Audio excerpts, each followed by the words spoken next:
All righty, guys. Good morning, or good evening, or good afternoon, whenever you may be watching. I hope y'all are going to be watching now. But we are joined by retired Colonel Andy Finlayson. He is ever so gracious to join us because he was with us last week for a amazing 3 hour deep dive, not only into his experiences of Force Recon, but he gave us a awesome show and tell with the photo collection that he and his corpsman Connor, who will be appearing, shared with us, and it was an amazing show. If you've not seen it, got it linked in the show notes down at the bottom. But uh, Colonel Finlayson is joining us again today to not only finish up his stint with Force Recon, but for his second tour with Force Recon, and also leading a rifle company before being approached and joining the ranks of the PRU organization. And it is covered in his second book, Rice Paddy Recon, a Marine officer's second tour in Vietnam, 1968 to 1970, Andrew R. Finlayson. And without any more jabbering, and since we've got viewers joining us now, I am going to go ahead and turn it over to the Colonel. Colonel, how are you doing this morning? But I'm doing fine. Excellent, excellent. I'm going to pass it over to you and let you begin. Okay, well, I'd like to probably give a little more background until we launch into the Phoenix and PRU section. I was back in Washington, D.C., in a very good job as a ceremonial guard platoon commander. I had been sent there because someone had put in my record that I was good at drill and ceremonies, and that's what was being done primarily at 8th and I, the Marine Barracks. I received a letter from my former commanding officer, Major Keating, who indicated to me that in the Battle of Hue, my platoon was used as part of a reaction force and was very badly beat up in the Battle of Hue. We lost, I think, 2 killed, and most of the rest of the platoon was wounded. So I felt very bad about that because on my first tour, I had only lost 1 man killed, and that was due to an accident. So I felt bad about this. I went to my commanding officer, Joe Fagan, Colonel Fagan, and asked him if I could go back to Vietnam. And of course, he said, no, you can't because it takes a long time to train you to be a guard and ceremonial platoon commander. And we usually require officers to spend 3 years in that duty. And I said, well, I really feel that I need to go back. I explained to him why. He was a combat veteran of World War II. He was sympathetic to me, but he said, listen, I need to have you at least stay as long as the parade season. So that's another 3 or 4 months. And then after that, I'll let you go. And he kept his promise. And after the parade season, he let me apply to go back to Vietnam. And it was quickly approved by Headquarters Marine Corps. And I was sent on my way. When I arrived in South Vietnam, again in Da Nang, I went to the division headquarters, and the personnel officer informed me that even though I had requested assignment to the infantry because I had no real infantry experience up until that time and felt I needed that, he said, no, you've been requested by someone, he didn't tell me who, to go down and be reassigned to the 1st Force Reconnaissance Company. And there I'd be their operations officer. I asked him, why was that being done? And he said, well, they're going to be deploying from Camp Reasoner in Da Nang down to An Hoa Combat Base. They're going to be independently operating down there, and they need an operations officer. So I knew it was useless to try to argue with him. So once again, I walked down the hill and reported to the 1st Force Reconnaissance Company. And a few days later, we were on trucks on our way to the An Hoa Combat Base.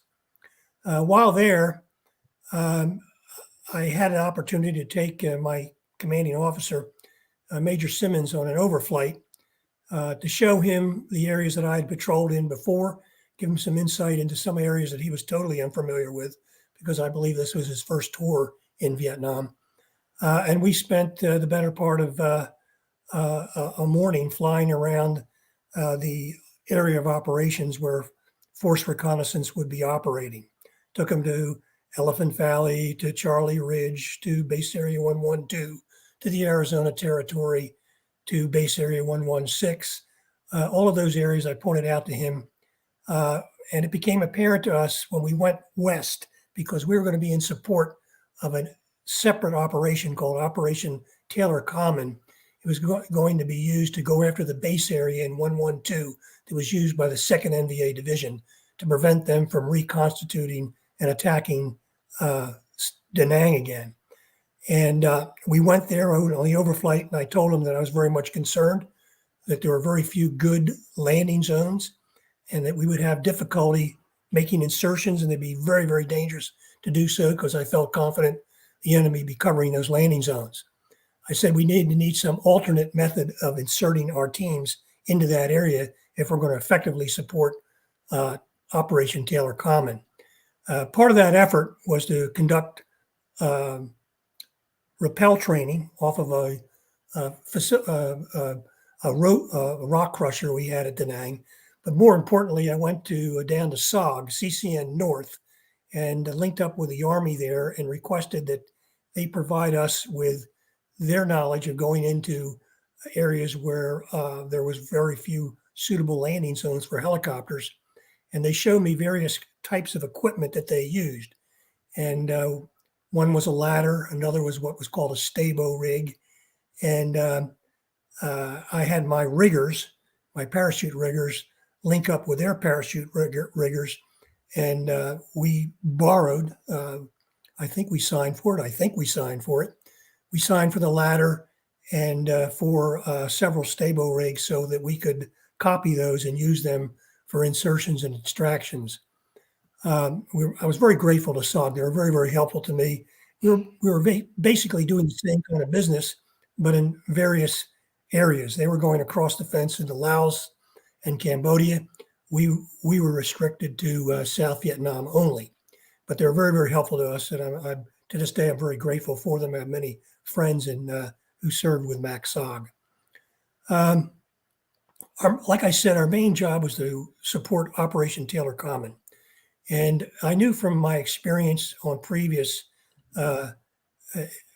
patrols and whatnot that the enemy used infiltration routes along the administrative borders between districts in the province, because they knew that they moved along those district boundaries. It complicated fire support. You had to get a clearance from both districts, from the Vietnamese in both districts, to achieve a fire mission. So it often delayed these fire missions vital minutes, and usually more than that, maybe as much as an hour to get clearance to use artillery or airstrikes. So what I did is I concentrated our patrols along the seams of those districts. I also knew about the Yellow Brick Road and the various offshoot paths or roads that they used, including the old QR-14, which ran through the objective area. And we placed patrols along what we thought were the major routes used by the NVA, both to infiltrate and to move supplies and equipment into the operational area. It proved to be correct. Almost every insertion we made along those seams, the administrative seams, and along the infiltration routes that I had observed on previous patrols, we made contact, including some very significant contacts, one in which Lieutenant Rollins, who later became a major general, he won a Navy Cross for conducting an ambush in the exact same spot that I had conducted an ambush a year and a half earlier. So that knowledge benefited us a great deal and allowed us to make effective use of our reconnaissance assets. After that was completed, I told the Major Simmons that I'd been with them for 6 months. I had accomplished everything that he wanted done on Operation Taylor Common, which was about to end. And I said I needed to get back to the infantry, or not back to the infantry, to the infantry, to learn my infantry skills. They were largely dormant since my time at the basic school in Quantico, Virginia. And he agreed. And even though he wanted me to stay, he allowed me to transfer to the 5th Marines. The 5th Marines assigned me to a rifle company initially as a XO in the field under Captain Kingery. They considered him the best company commander in the regiment. And Captain Kingery, I sort of did over-the-shoulder training with him for 3 weeks. He convinced the regimental commander that I was ready to assume control of a company. He felt I had the necessary skills and experience. And so they assigned me to G Company, 2-5, 2nd Battalion, 5th Marines. And I reported aboard. They had been in the Arizona territory for over 50 continuous days. They were very tired and beat up. They'd also suffered a lot of casualties. I think when I took over that company, there were only 89 people effective in the field. We were going to get some replacements. Almost immediately, within the first week, we had a serious contact with elements of the 2nd NVA Division, and we suffered heavy casualties. We inflicted heavy casualties, and we broke up an attempt by the 2nd NV Division to attack Anwa Combat Base. Our company and another adjacent company made contact with the force that was moving against Anwa, and we beat them up significantly, and they gave up their attempt to attack Anwa.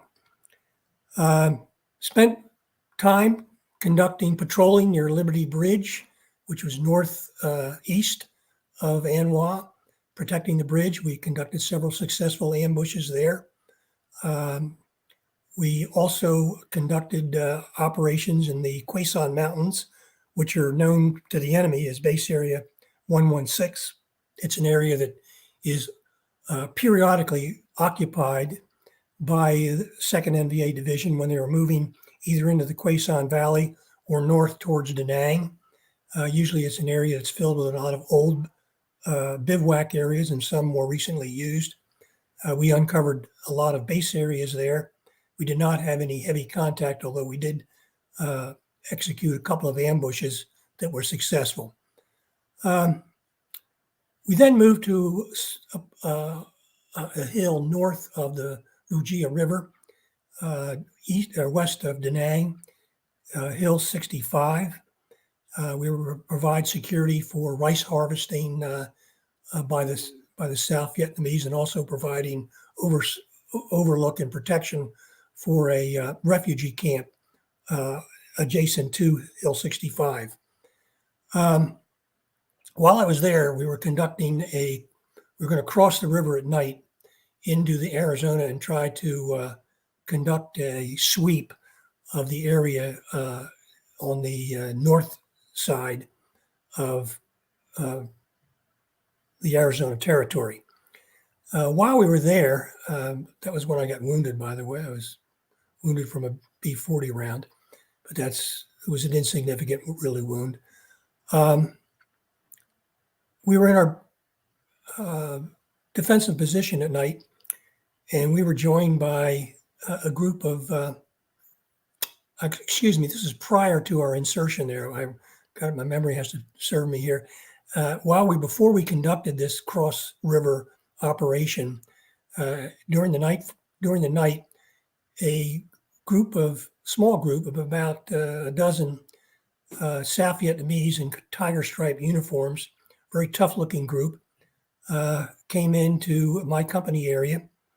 I was told by the S3 that they were going to go with me that night into the Arizona territory. With them were 2 Americans, both wearing camouflaged uniforms, tiger stripe uniforms, their faces heavily painted with face paint. At first, I didn't recognize one of them, but he seemed somewhat familiar. And when he came into my bunker, he said, "Hello, Andy, how are you doing?" And I said, "Well, I'm doing okay, but who are you?" And he said, "My name's Fred Vogel. Don't you recognize me?" I says, "Well, I recognize the voice, Fred, but I didn't recognize the way you looked." he had been assigned, he told me, to a special police unit that was responsible for going after the Viet Cong political leadership in Quang Nam Province, and that these were his soldiers, which he referred to as his PRUs, Provincial Reconnaissance Unit soldiers. At first, I was a little hesitant to take them on board. I didn't know anything about them. He didn't explain really anything other than that their mission was to go after the political leadership of the enemy. Didn't know much about what they were doing or how they were doing it. They accompanied me on the operation, and they went into a village. They had the names of a couple of political cadres for the enemy that were supposedly living in that village. They interrogated them. A couple of them were viewed to be Viet Cong sympathizers, and they were sent back to An Hoa by helicopter along with the PRUs. And we continued on our mission. While I was talking to Fred, I said, what are you doing, Fred? And he said, well, I really can't tell you exactly what I'm doing, and I can't tell you who I'm working for, but I think you would fit in well because your skills and background would benefit the things that we're doing. And I said, well, I don't know. You're asking me to extend my tour 6 months to do this, and I really don't know what I'm going to be doing. And he says, well, don't worry. Go ahead and extend your tours 6 months. I'll make sure you're assigned to the unit and that you won't be disappointed. You'll find it very interesting. So being young and foolish at the time, I said, okay, that sounds like that might be fun. So be good. So I went back to being a rifle company commander for another month or two. And then I received orders while I was in the field that I was to report to the personnel officer of the 1st Marine Division, and he had new orders for me. Didn't say what it was, just said he had some new orders for me. So I got in my Jeep and went to division headquarters. The personnel officer told me that I was going to be assigned to MAC-V. And I said, MAC-V? I never requested to go to MAC-V. And he says, well, you're really going to be assigned to a unit under MAC-V. You're really going to be working for the Central Intelligence Agency. Well, that really piqued my interest, and I wondered, well, what could the Central Intelligence Agency possibly have an interest in me for? And he says, well, you'll find out when you go there. You need to inform your battalion commander that you need to leave in 3 days for Saigon. And I did that. My battalion commander was not pleased with this because he thought he had another 3 or 4 months of my time. But nonetheless, he said he would endorse my orders. I went again to division headquarters.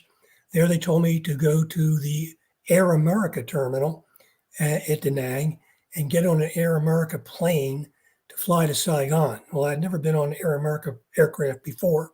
I went to the terminal where Air America was located. There they assigned me a seat on a very small plane. I believe it was made in Switzerland. It was a short takeoff, short landing type of aircraft, only carried about 5 or 6 passengers. And we took off and we flew to Saigon. And I'll pick that up when I tell you, when we continue. If we have some time, I'll tell you about what it was like to report to the CIA in Saigon. Yes, sir. Let me, y'all bear with me. I'm trying to get some great photos that Captain Vogel has and some of Andy's photos. Hang on, bear with me 1 second. And I'll go to, oh, there we go. Sorry, guys. A lot of photos here. Since, well, we've already got a question real quick before I get into my spiel. Let me get into infantries. What did you think about the standard of training that your infantry Marines had? I remember reading some horror stories about some well-known army infantry units in that regard, especially early war years. I was always happy with the Marines I had. They were well trained. I felt that they conducted themselves very well. Maybe a little too aggressive. The Marine Corps training instills in most Marines an attack attitude. And whenever we made contact, whether it was against a entrenched village or against a meeting engagement, things could rapidly get out of hand because my platoon commanders, my squad leaders, they wanted to close with the enemy and kill them. Sort of like a pit bull going after another animal. That sometimes was not the best thing to do, but oftentimes it resulted in the enemy being completely unaware of the aggressiveness of the Marines, and they broke contact. The only deficiency I saw with Marine infantry really was a couple of things. One is they sometimes did not make the adjustment from lowland paddy warfare to mountain jungle warfare. In the mountains, I try to always instill in them the need to keep quiet, that your voice will travel far in the mountains. You'll give your positions away. Do not talk. Keep quiet. Well, it was very hard for them to do. They were used to talking when they were in the lowlands, and it was hard to do. In the lowlands, sometimes I had difficulty keeping my Marines from bunching up. I was constantly harassing them about bunching up, keeping them safe distances. They tended to view having Marines in close proximity to being secure, and I told them that was not the case, that you had to maneuver like an amoeba almost, moving undercover, overwatch all the time. Don't give the enemy an opportunity to get a big target where they can hit you with mortars or machine gun fire. Another thing I had to always instruct my Marines about is the employment of mortars and machine guns. They were well trained in the execution and use of these and maintenance of them, but sometimes they were not used properly. They're fine in the assault. All machine guns that were used properly in the assault. But sometimes when we were in defensive positions, the Marines did not go out in front of the machine guns and walk along the avenues of approach to make sure that they knew where the dead spaces were, so we could put our 60 millimeter mortar rounds in those dead spaces. And I also wanted them to cover the most likely avenues of approach. I told them that as a general rule, in the mountains, the enemy, when they attack, they're going to funnel themselves into ravines and into areas beneath two ridge lines, and you need to cover those with machine guns because that's where they're going to be coming at you from. Those are minor things, but I had to stay on top of infantry Marines a lot, but they always obeyed and they always carried through. Probably didn't like my badgering them all the time about it, but and they probably didn't like me checking the lines at night, and being put out on listening posts. But they did it, and they did it well, and as a result, they performed very well. Kind of before we get into more of the your rifle company, and PRU, the little bit of your stint back with First Force while you're targeting, one thing that stands out is you, and it also comes up again like you were mentioning there when you were with your rifle company, that you quickly recognize the area you were operating in, and first when you got into First Force and you were there and you were in the office or in the COC, there were a particular incident. I can't remember if it was ice boat or gosh, one of the teams. Nonetheless, he's they know they're about to get into an ambush and something more or less happens, but he's sick and he's well into 100-degree fever. He's asking to come home because it's going to endanger everybody.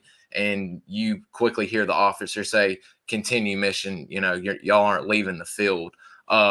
Did you notice when you got back things had changed a great deal from the short time while you were back in Washington, with stuff like that, with officers telling guys to stay out when clearly they needed to get get out of harm's way, so to speak?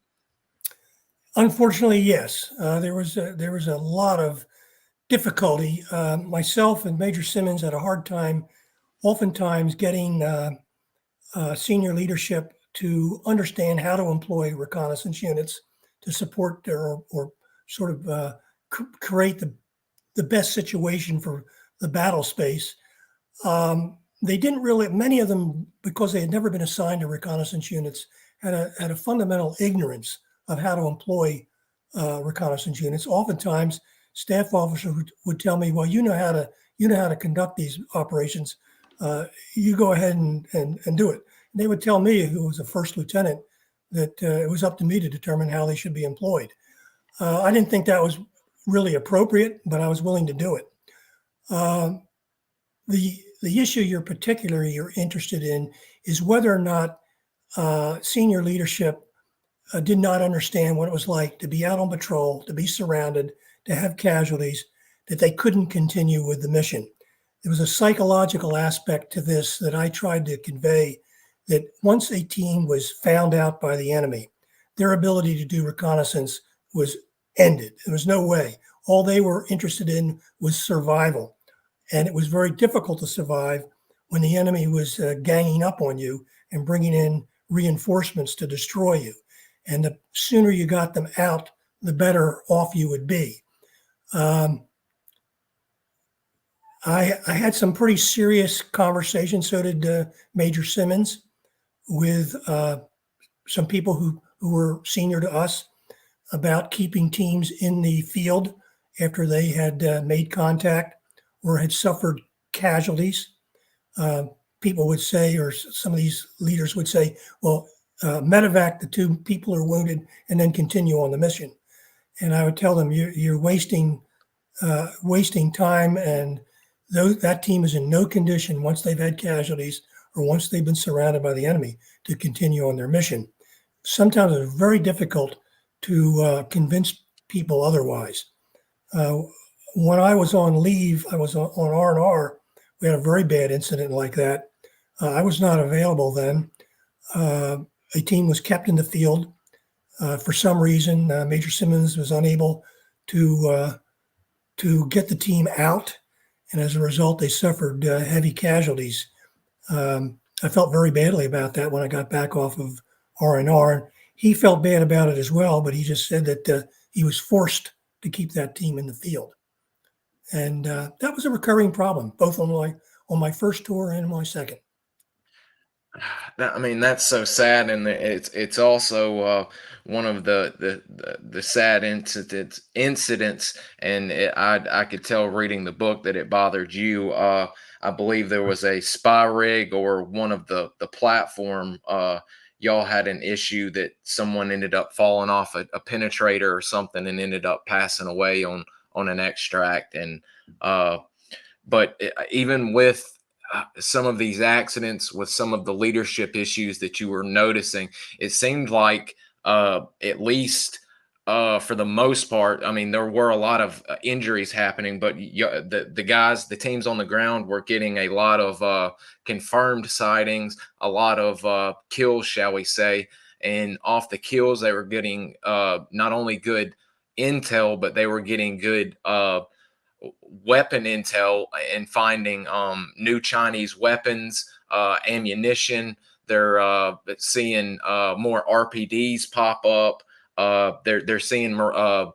If I'm not mistaken, they capture a few guys with Marine or Russian flak vest and Tuckerov pistol, and I may be getting something mixed up, but I know they were wearing steel pots of either Marine or Chinese descent. So the guys were still getting a lot of good intel off of the operations out there. They were. They certainly found where the enemy was located, and they found the trails that were being used for them to infiltrate. It was pretty evident to us that the 2nd NVA Division was getting the bulk of their food supplies from the Arizona Territory. So we concentrated on the trail systems that led from Base Area 112 into the Arizona Territory. And sure enough, when we were on those trails, we routinely encountered NVA troops going into this, trying to get into the Arizona area to get food supplies. Wow. And guys, if you remember on the map here, we've got base area 112, and up towards the right where my cursor is, here's the Arizona territory where a lot of those amazing photographs that we saw with the yellow brick road and some of the actual encounters with the enemy that we saw photos of, that's where that was taking place. And I don't mean to derail where we're going, but I'd like to, for people that don't know about, excuse me, that is so rude. Excuse me. I'd like for you to, or at least I'm going to show something, and maybe you could speak a little bit about the honor. I know you're very humble, but to be at 8th and, is it 8th and I? Isn't that correct? Mm-hmm. 8th and I. I've got the web page brought up, and it does a great job showing just exactly what, the oldest post in the Corps, you know, located on the corners of 8th and I in Southeast Washington, D.C., the barracks supports both ceremonial and security missions in the nation's capital. The barracks is home to many nationally recognized units, including the Marine Corps Silent Drill Platoon, the Marine Drum and Bugle Corps, the Marine Band, the official Marine Corps Color Guard, the Marine Corps Body Bears, which is, I've watched a special on them, and that what they do is absolutely amazing. It is also the site of the home of the commandants, which, along with the barracks, is a registered National Historic Monument, landmark, I should say. I'm sorry. But as you can see right here, this is one of the color ceremonies, and they hold Friday evening parades, much like they do at the Tomb of the Unknown Soldiers. And my goodness, I bet that would be something to witness. Did you by chance participate while you were there in any of that? I know you have an LBJ story, or at least a peripheral LBJ story. Well, I don't know whether your audience is particularly interested in that, but yes, I was a platoon commander in the guard company. There were 4 platoons in that guard company, and 3 of those platoons every Friday would participate in those parades, and every Tuesday we participate in the evening color ceremony at the Marine Corps Memorial. But we did all sorts of things. As a guard officer, I was at White House arrivals. My platoon guarded the visitors to the White House at for the moment, I forget the name of the house right across from the White House. We guarded that along with the Secret Service. We participated in Pentagon arrivals, and of course, we participated in every burial at Arlington for Marines who killed or died. Wow. It's you really get a point across in the book, and especially seeing it like that. I'd been looking at it, and it's an honor, and I can imagine the looking back, you still have a special place in your heart for the work you did there. And guys, he does have some very interesting stories in there about his time in Washington. Although he was really ready to get back to Vietnam, but he did manage to enjoy himself and meet a few interesting people there nonetheless. Okay. I know there was one last thing in Force Recon that I wanted to speak about. It was I may be getting mixed up, but I believe you were talking about the amount of paperwork and the redundancy that was going on in the COC at that time. You working, I believe you said 14 hours a day, going through paperworks, after action reports, and stuff like that. Can you explain a little bit about before we get into that further down in your career, what exactly your job was as a COC officer with First Force? Yeah, generally speaking, a operations officer is a major in most units. And I was a first lieutenant. And I had not gone to any staff training, really, not gone to any of the schools that taught staff training. I was fortunate that I had a gunnery Sergeant Trevathan working with me as my ops NCO. And between the two of us, we did a hellacious amount of paperwork. We had to debrief every patrol that came in and write up a patrol report. And we had to submit that to higher headquarters. And when you consider that we had 5 or 6 patrols coming in every day, and each one of those patrol reports to be written and typed up probably took about an hour each. I had what I call a lessons learned requirement. Anything we learned about the enemy or how we conducted our operations, we were submit a report. And every month I had to submit one of those reports, and they were rather extensive. We had a command chronology, which told higher headquarters exactly what we had done. And we attached all our patrol reports and frag orders and other documents to it. I had to coordinate with 5th Marines because they were in charge of task, or they were the senior operational command in charge of Operation Taylor Common, and they had reports that they had to submit. So I had to submit reports to them so they could submit their reports to higher headquarters. As a result, I spent a lot of time in that bunker. In fact, when you say 14 hours, some days it was a lot longer than that. I always slept in the bunker. I didn't sleep out in the officers' hooch. Just couldn't afford to be away from the radio operators because if a team got into trouble, I wanted to be immediately told about it. Didn't even waste the time of walking from the officers' hooch to the COC. I just stayed there. I was fortunate, like I said, to have Gunnery Sergeant Trevathan, who was a good writer, a good Marine. He had been in Force Reconnaissance as an enlisted man for most of his career. He had a lot of experience as a patrol leader. So he and I hit it off immediately, and he was able to provide a lot of useful guidance to me as a first lieutenant. And he also knew how important it was to make sure our reports were accurate and submitted on time. So he was a great help to me. It's safe to say I would have been lost without him. Wow. Fun. I think I've actually got that photo of the good Gunny. That's him. Looks like I think that's Gunny. I may not be. May not be. No, that's not him. I don't think. Dang it. I was trying to find him and was looking up some. There's several on here, and I think that actually is him because they're doing a airborne. We'll find out later, but nonetheless, but before we move on from Force, I actually found my little note that I was wanting to ask.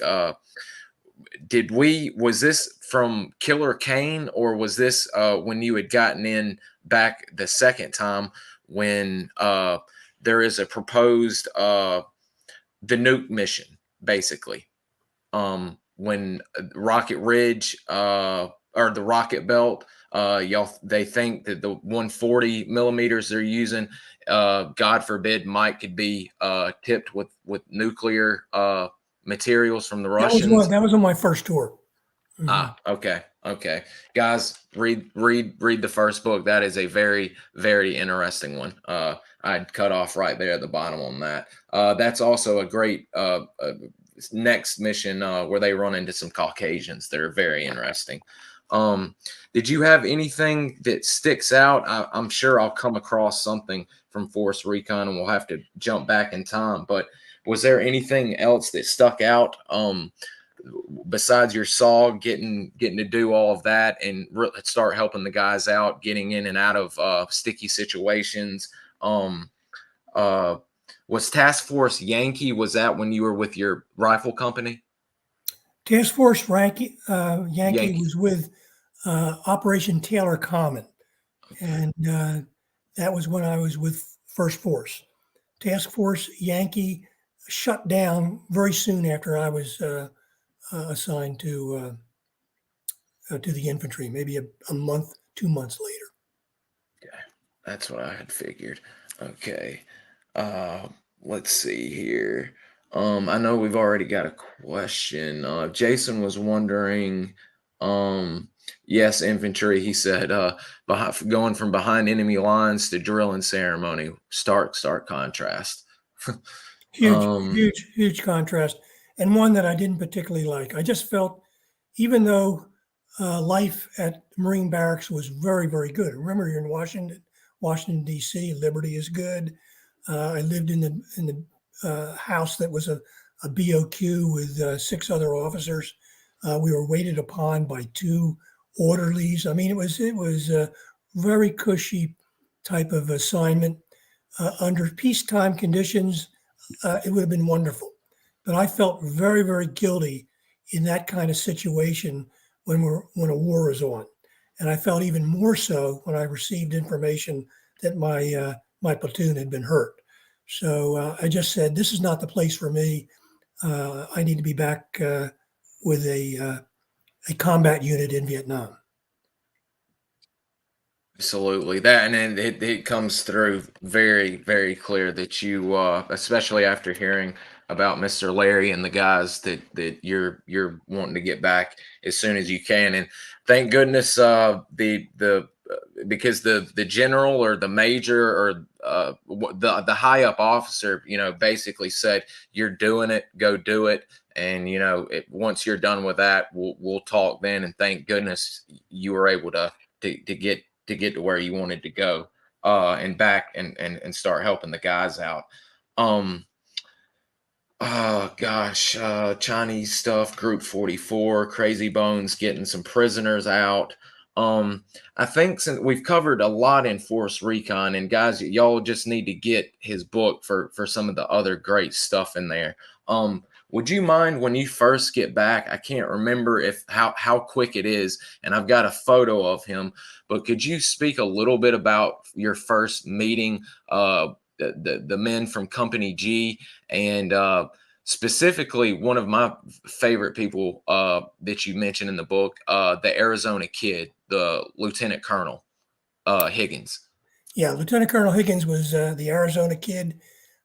He was called that because he had spent so much time with the battalion in the Arizona area, and he wore a bandana around his neck, sort of like a cowboy. He was a very good tactician, very good person.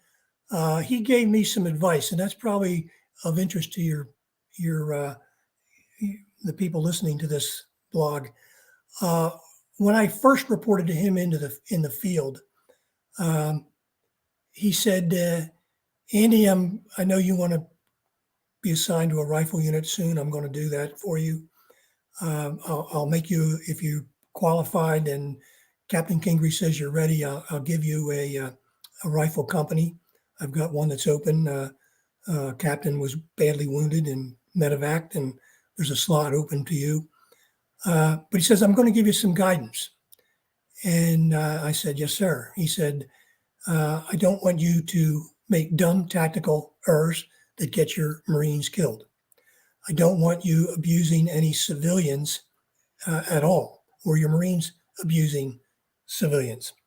And finally, if I assign you a mission and you fail to accomplish that mission, I expect you to be either dead or seriously wounded. Do you understand? Wow, that sort of concentrated my mind on what my duties were going to be. He was dead serious. And so I took that on board, and his guidance I followed throughout my time while I was in his battalion. And especially that was one of the moving parts that I vividly remember, and it's written down in my huge notepad. That initial speech of, I expect you to complete the mission unless and if you fail it, you better be dead or injured. But the part that really struck home was, I best not hear of you abusing civilians, and I best not hear of any Marines under you abusing civilians. That y'all get Vietnam veterans, I say, not Marines, but veterans as a whole get a bad rap for because the media and all of that. And when you've got men like that, first time he meets you laying it out like that, it's that tells you all you need to know about the man, quite frankly. Yes, he's a professional through and through. Well, and was he? I know all of them have extensive combat experience, and you go through quite a few of them. Was he the one that had WW2 Korea and now Vietnam, or was he Korea and Vietnam? I know he had combat pre-Vietnam, but I'm really not sure. I never really discussed it with him. My suspicion is he had some experience in the Korean War, certainly not in World War II. You're and another man, since we're speaking of characters, he'll come up, and if I'll probably ask it while we're talking about him, but your Gunny that takes you under your wing, under his, not under his wing, but kind of helps you out to adjust to the infantry. Is it Gunny Kaufman or Coffer? Coffer, Gunny Coffer. John Coffer. He was from Georgia. He, like most Marine staff NCOs, had a good understanding of the human condition and the psychological factors of combat. And one quick story: I was in a defensive position on top of a hill, and I had been very upset about the loss of a couple of my Marines. And I guess I was tired and frustrated that a couple of my Marines were killed or wounded. And I told Gunny Coffer that I was sick and tired of this work. And he set me back straight. He knew exactly what the problem was. And he said, Skipper, that's the way he referred to me as Skipper, meaning captain. And he said, Skipper, we can't afford to have you thinking that way. Your job is to get us through this war alive. And that means you have to be on top of your game. You have to understand that everybody dies. Nobody gets out alive. Nobody. We all die. And we just don't know when the date of the execution is going to be. So, in a sense, he was saying, suck it up, Buttercup. You got a job to do, and don't feel sorry for yourself. You got to take care of us and the other Marines by doing your job properly. And he was 100% right. He snapped me out of it, and I never felt that way again. I mean, I mean, when I read that, it made me think of, something like the character, I forgot the man's name in Saving Private Ryan, the sergeant that helps out Tom Hanks's character, just a tough, no nonsense, mission oriented guy. He also the interesting thing, he was quite handy, and you had an office, or office in parentheses, and he kind of made you a makeshift chair, if you will, didn't he? Yes, he did. He would set up our CP, usually pretty rustic. He put up a poncho, but he noticed that my legs were getting cramped when I was on the radio, and I was on the radio a lot. And so he made a sort of field expedient chair out of an ammo box. He also made latrine toilets out of ammo boxes. He was a very skillful individual, had a lot of experience, and he was my trusted right-hand man. I really admired him a lot. Sadly, he died shortly after he returned to Vietnam. I mean, I say shortly, within 10 years. He had led a harsh life as a child and a harsh life as a Marine, and it took a toll on him. He guys, he was not he would go out on patrols too. I mean, I remember that famous instance where you're out and he's following along, keeping the Marines spaced out and all that, and he hands you his canteen, and you take a nip of it, and about spit it back out or throw it out, and he's got a little bit of his brandy mixed in with it, and is Yeah, rocking Gunny them on. always took a canteen full of brandy. He was willing to share it. He shared it with me. He shared it with Marines. He used to say, "This is I forget, a sedative, a medical sedative that you might have to rely on from time to time." And technically, I should not have allowed him to take any alcohol beverages to the field, but I did. He was worth it. Absolutely, and he never. I mean, you never mentioned him becoming belligerent or endangering or doing No. anything of the sorts. He, No. as you could, as one would say, he could handle his alcohol, if you will. Not Yeah, that he he's could. He could getting. handle it. He was not boisterous, but he could back it up. All the Marines Mm. knew that if they crossed him, they'd probably end up with some lumps on their head. A good old Gunny. Good old Gunny. um, we've got some other great photos, and I know we've got a lot of PRU, so I'm not going to focus a lot, guys. Y'all need to get the book. But one thing I've always that comes through in both of Andy's books, Andy, in my opinion, was his outreach to try and connect with the Vietnamese is unbelievable. There's actually two stories, and I hope he won't mind sharing a little bit of and I'm sorry I'm forgetting her name, but her family had rotten luck, and Andy, well, I'll let Andy take over if you won't mind, sir. This amazing story. Yeah, we'll talk about Lon first, and maybe you can pull up Qua later on. Mhm. Lon was I first met Lon at the end of my first tour of duty. She was working on I think an tank battalion's bivouac area. She was sort of ran their small PX, and didn't really get to know her that well. But she knew that I was a Roman Catholic, and I said I had to do something. I had to go to mass, and she said, "Oh, I go to mass too, all the time." So we struck up a conversation, and later on my second tour, I got to know her a lot better. Um, her family suffered greatly. Her father was terribly injured by a Viet Cong or North Vietnamese rocket that landed right in front of their home. He was paralyzed from the waist down, could no longer walk. She was forced to establish a drink shop in order to make ends meet for the family and provide food. Um, she was dedicated to her family. She married a Arvin soldier who I met later on. Um, she her family suffered. Let's just say her family suffered a great deal because of the war.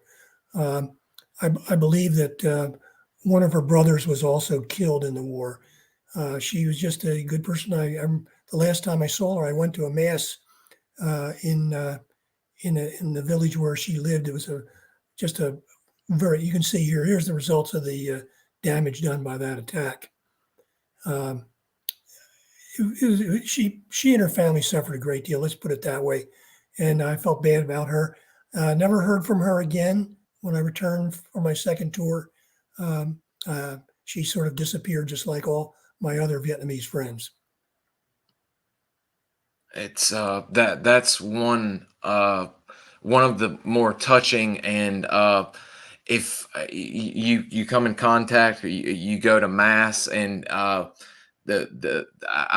do want to, before we get into the PRU, talk about the priest a little bit, but you also reach out to an orphanage, and you, if I'm not mistaken, don't you sponsor two brothers that are orphans from their parents being killed by the communists? That's correct. No way and no on. They were a priest put me in touch with the woman who ran the the orphanage. She was a nun from the Philippines. Her name was there. There they are.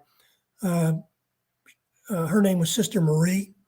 And Sister Marie, the priest sent me over there to talk to her. She was a very, very, how would I say this? Like most nuns, she was pretty strong-willed and someone you couldn't say no to. She said that most of the Marines would adopt girls, and they had some boys there that were not adopted that needed some support. And I said, well, tell me one of them. She says, no, I got two for you. You're an officer. You can take care of two. So every month I sent money to her for those two boys, paid for their clothing, their education. They went to the Catholic school, paid for their food. They were actually not orphans per se. Their father had been killed. He was an Arvin soldier who was killed. The mother really didn't have any way to support those two boys, so she turned them over to Sister Marie. She was still there. She still was in their life. She would visit them every week from where she worked. I believe she worked in a laundry, but she couldn't pay the fees for the school and whatnot. So Sister Marie turned to me and said, "You'll do it, won't you?" I knew I had to do it. You, No negotiations with Sister Marie. Oh, that you put that through, like you said. She was a tough lady and no nonsense, but she had the gift of gab to get all of you tough, battle hardened Marines to hand over your money and turn to softies real quick. Well, the sad part about this is I used to write to the boys about once a month, and I did so even when I came back from Vietnam. But in 1975, I lost contact with them and with Sister Marie. And what had happened is Sister Marie had been arrested by the communists and placed in jail. And the orphanage had been closed down, at least temporarily, until the communists could take it over. I never heard from the boys again. I sent a letter to Sister Marie. She just sent a short letter back to me stating that she had been released from prison and had returned to the Philippines. And I never heard from her or the boys again. Man, that was one of the more nail body parts. I was always hoping that you were able to get back in touch with them and figure out. Hopefully they survived, and who knows, maybe they were able to get over here, and they're living a happy life, with the education that you helped provide for them. I like to think in happy thoughts like that. So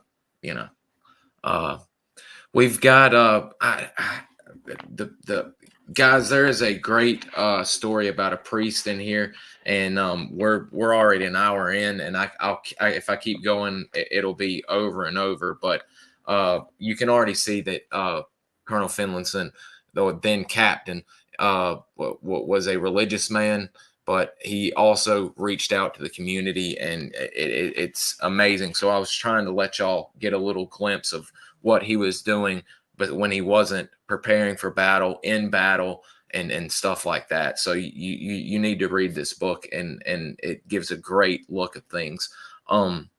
Before we get into further down the road in the career, as we enter PRU, there are a few questions built up that they would like to get out.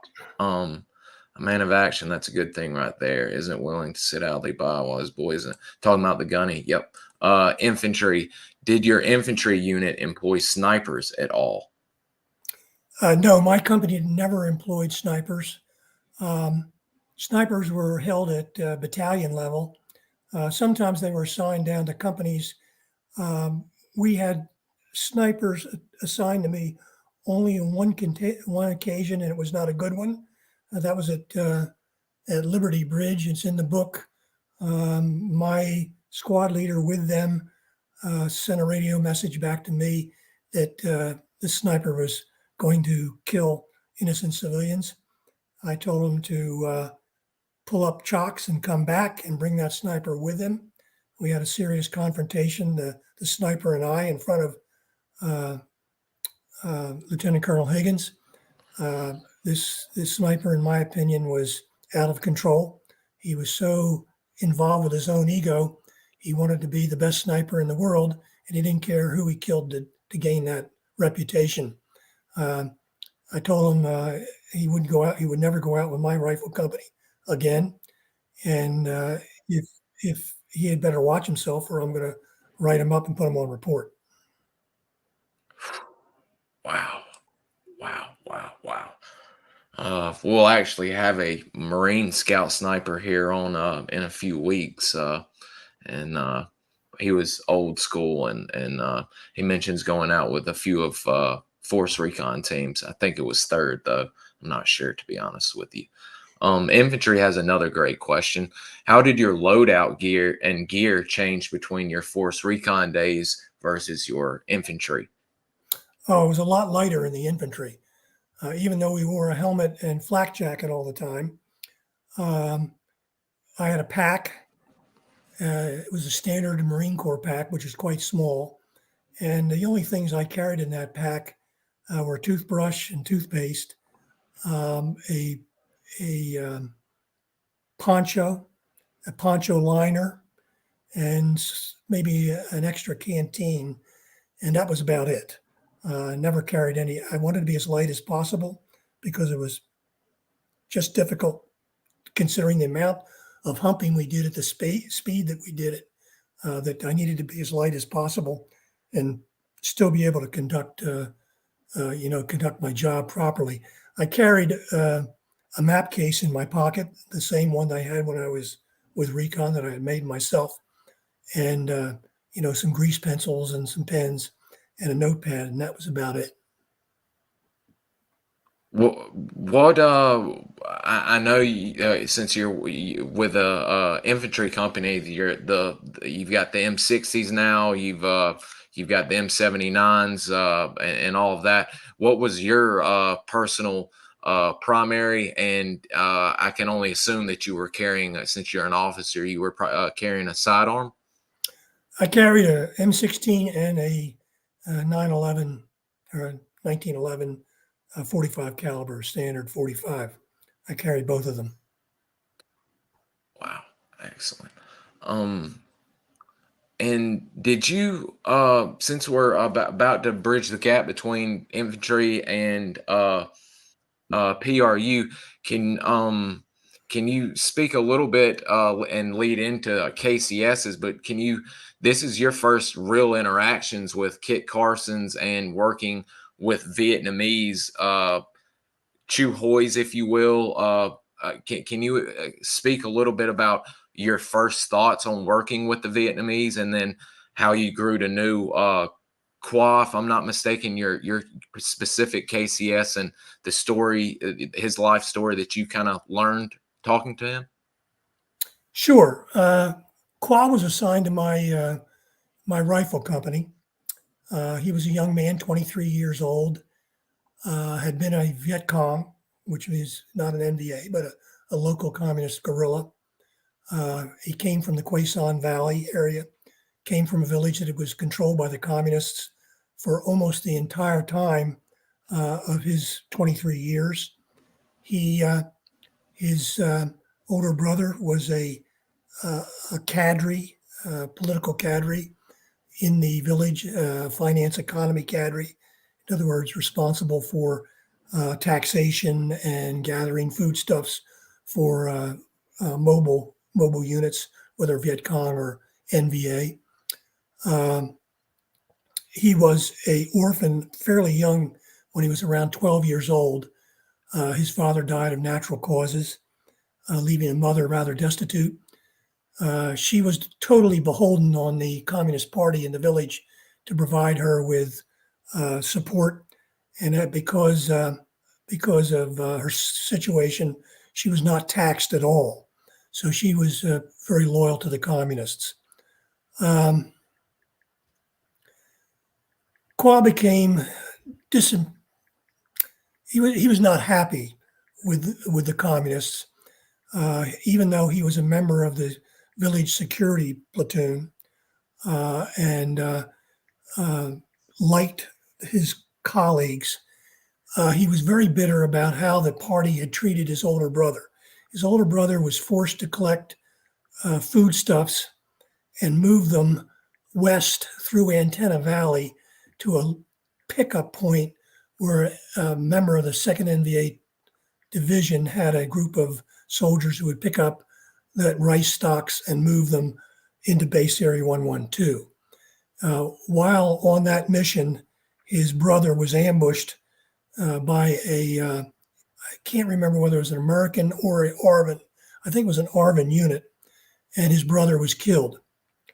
At that time, Quang was assigned to the 1st VC Regiment, which was part of the 2nd NVA Division, and he had requested from the political officer permission to go home to see that his brother was properly buried and that his mother was taken care of, and it was denied to him. In addition to that, they told him he was going to be permanently assigned to another regiment in the 2nd NVA Division, and he did not want to do that. He knew that they were going to be placed into Base Area 112, further away from his home village, and he also viewed that sort of as a death sentence. So he was at an area close to the Nong Song coal mine. He knew that some Americans were there and also some ARVN, and so he decided to rally to them, surrender to them, which he did along with two of his companions. He was sent to a Chu Hoi camp near Da Nang, where he was re-educated, so to speak. He was re-indoctrinated. And while he was there, he said he wanted to fight against the communists. He was given an option of not doing that. He didn't have to do it, but he said he wanted to do it. So he was assigned to the Kit Carson Scout program. And from there, he was assigned to my unit. He traveled with my CP unit, which was quite small. It was myself, the Gunny, radio operator, corpsman, the 4 of us. And then Quang and sometimes another Kit Carson scout would be in that CP unit as well. We had many opportunities to talk at great length together because there was a lot of downtime in the infantry, as most infantry people will tell you. And especially late at night, Quang would bum some cigarettes off of Marines. He would have a cup of coffee, C-ration coffee with me, and we would chat. And he told me a great deal about what it was like to be a Viet Cong in a village controlled by the Viet Cong. And in my book, I detail a great deal about what that was all about. I learned a great deal about who the Viet Cong were, what motivated them, what their tactics were, what kind of tensions they had between the Viet Cong and the NVA because they didn't always trust each other. He also provided very, very good courses or classes in the field to Marines on the Viet Cong, their tactics. And he also stressed that most of the people living in these villages were not communists, regardless of what they had heard when they came to Vietnam, that most of the people in the villages were uncommitted. They just wanted to get on with their lives and live a decent life. But they had to do what the communists told them, because if they didn't, there were severe sanctions against them. He explained to me how the communists controlled a village. And that's in the book. I won't go into any detail with that because it's very enlightening, very informative for people who don't understand how that was done. He explained in detail how it was done. There's a book called Viet Cong by Douglas Pike, which also explains exactly what Quang was talking about. And if you want to understand or answer to the question, how did the communists control a village in Vietnam? The answer lies with the story of Quang or that book, Viet Cong. And you do some extensive reading on really ancient Chinese history. You're doing I'm jumping ahead on the reading material, not the story, but you end up reading books about the ancient Vietnamese history. I believe someone, as soon as you get to PRU, gives you a book for a test. We'll get into that. Not a test, but to see if you'll read it. But his story, and in fact, it's really an entire chapter devoted to his story, and really lays it out, just like Andy said, what the communists were doing, how they were basically snatching up Southerners because they were getting beaten so bad, and the Chu Hoi program inevitably working, and him finding his way to working with then Captain Finlayson. It's an amazing story. Sad, but it's good that he was able to get away and support the side he actually began to believe in. Let me see here. I believe we're getting into the PRU section, sir. How would you like to begin with the PRU? Well, I'll begin at the beginning. I said I arrived in Saigon. I was met by a van with a man in it, American. He's in civilian clothes. I was traveling with another Marine officer. We were both captains at that time. He saw us get off of this small Air America plane, and he said, "Are you the two Marine officers that are coming down to be interviewed for the PRU?" And we said we were. And he said, "Fine, get in the van. I'm going to drive you there." Didn't speak to us at all. Just asked us how the ride was from Da Nang south. Took us to a villa. Just looked like a villa, any other villa on the street. A nice villa. The only difference was there were sandbag bunkers in front of it, and some very tough-looking Vietnamese in front of it.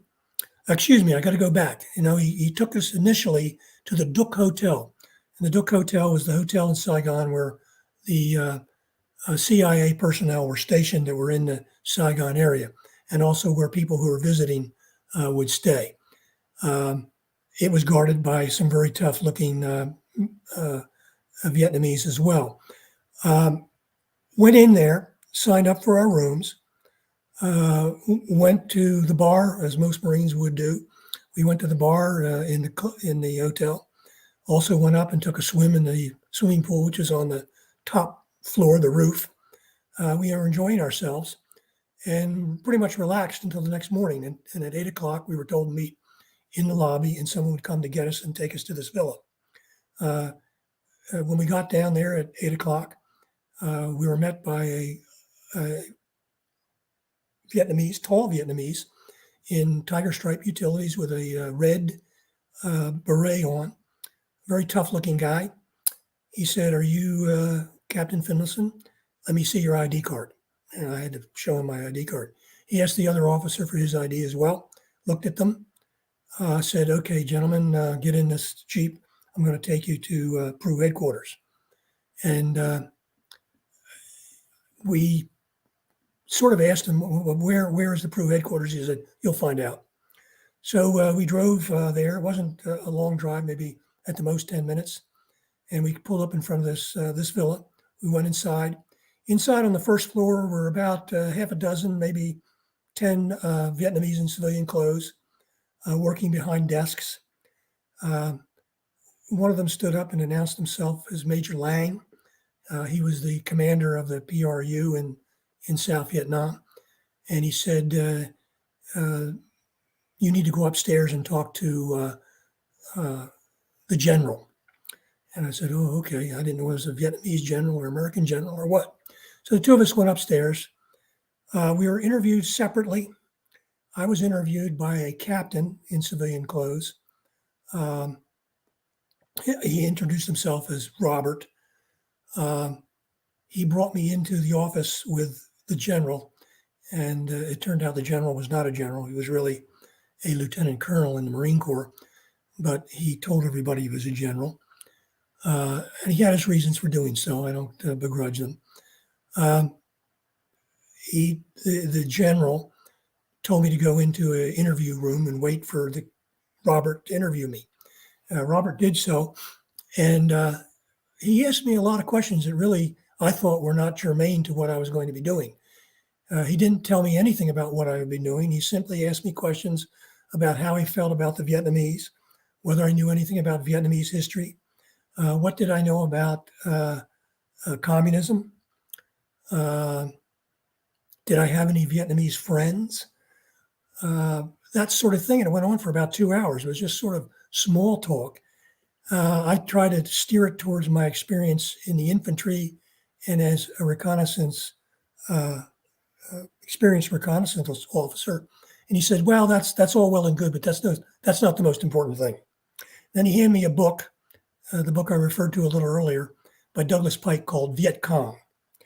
And he said, I want you to read this tonight. Commit it to memory because I'm going to be asking you some questions about it tomorrow morning. And I said, oh, wow, here I am in Saigon, capital of a city. There are a lot of good things to do. I kind of like the bar at the Duke Hotel. Here I am going to have to read all night long this rather lengthy book and commit portions of it to memory. But I did. But finally, I went to sleep at 3 o'clock in the morning after reading it and completing it. I felt conversant in material. I got a couple of hours of sleep, woke up the next morning, went down to breakfast. And while I was at breakfast, I met the captain that had come down with me. And I told him I was going back for another interview. And I said, are you going back too? And he said, no. They told me I was rejected. And I was surprised because this officer had a very good combat record. In fact, he was highly decorated, former enlisted Marine. And I was shocked. And I said, do you know why you were rejected? And he said, no, I have no idea. They just said I was not suitable for the job.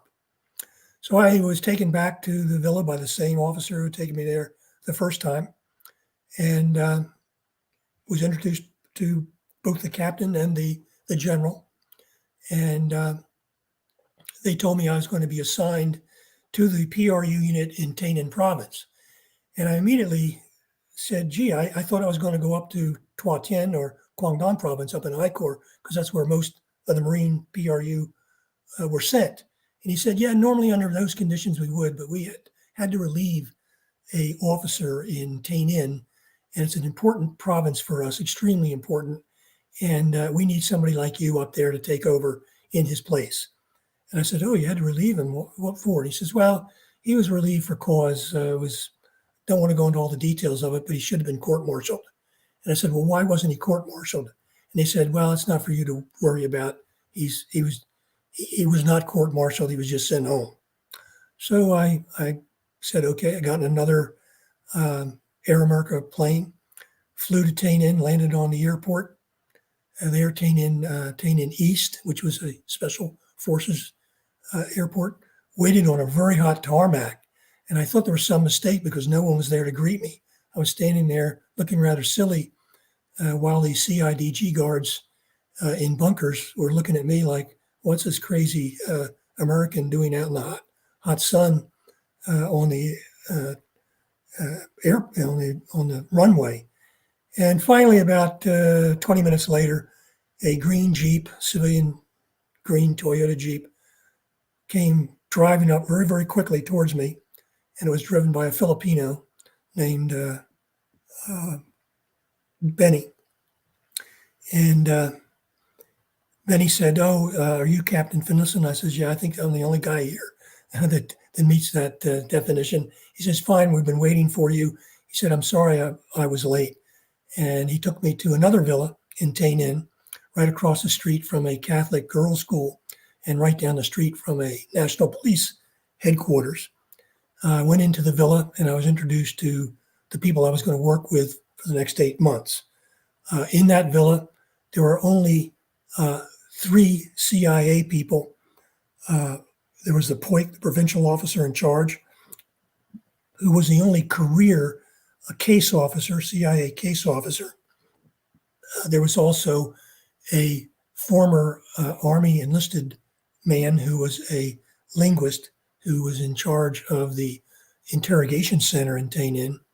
And there was another Army retired Army officer who was in charge of the special branch, which is a special branch is like the FBI. They go after spies and try to insert spies into the communist infrastructure. So there were only 3 other CIA employees in the villa with me. Benny lived there as well, but he was a logistics officer and was not involved in anything operational. He just provided for logistical support, like getting us gasoline, getting us food, that sort of thing, and making sure the villa was maintained properly and that our generators worked properly.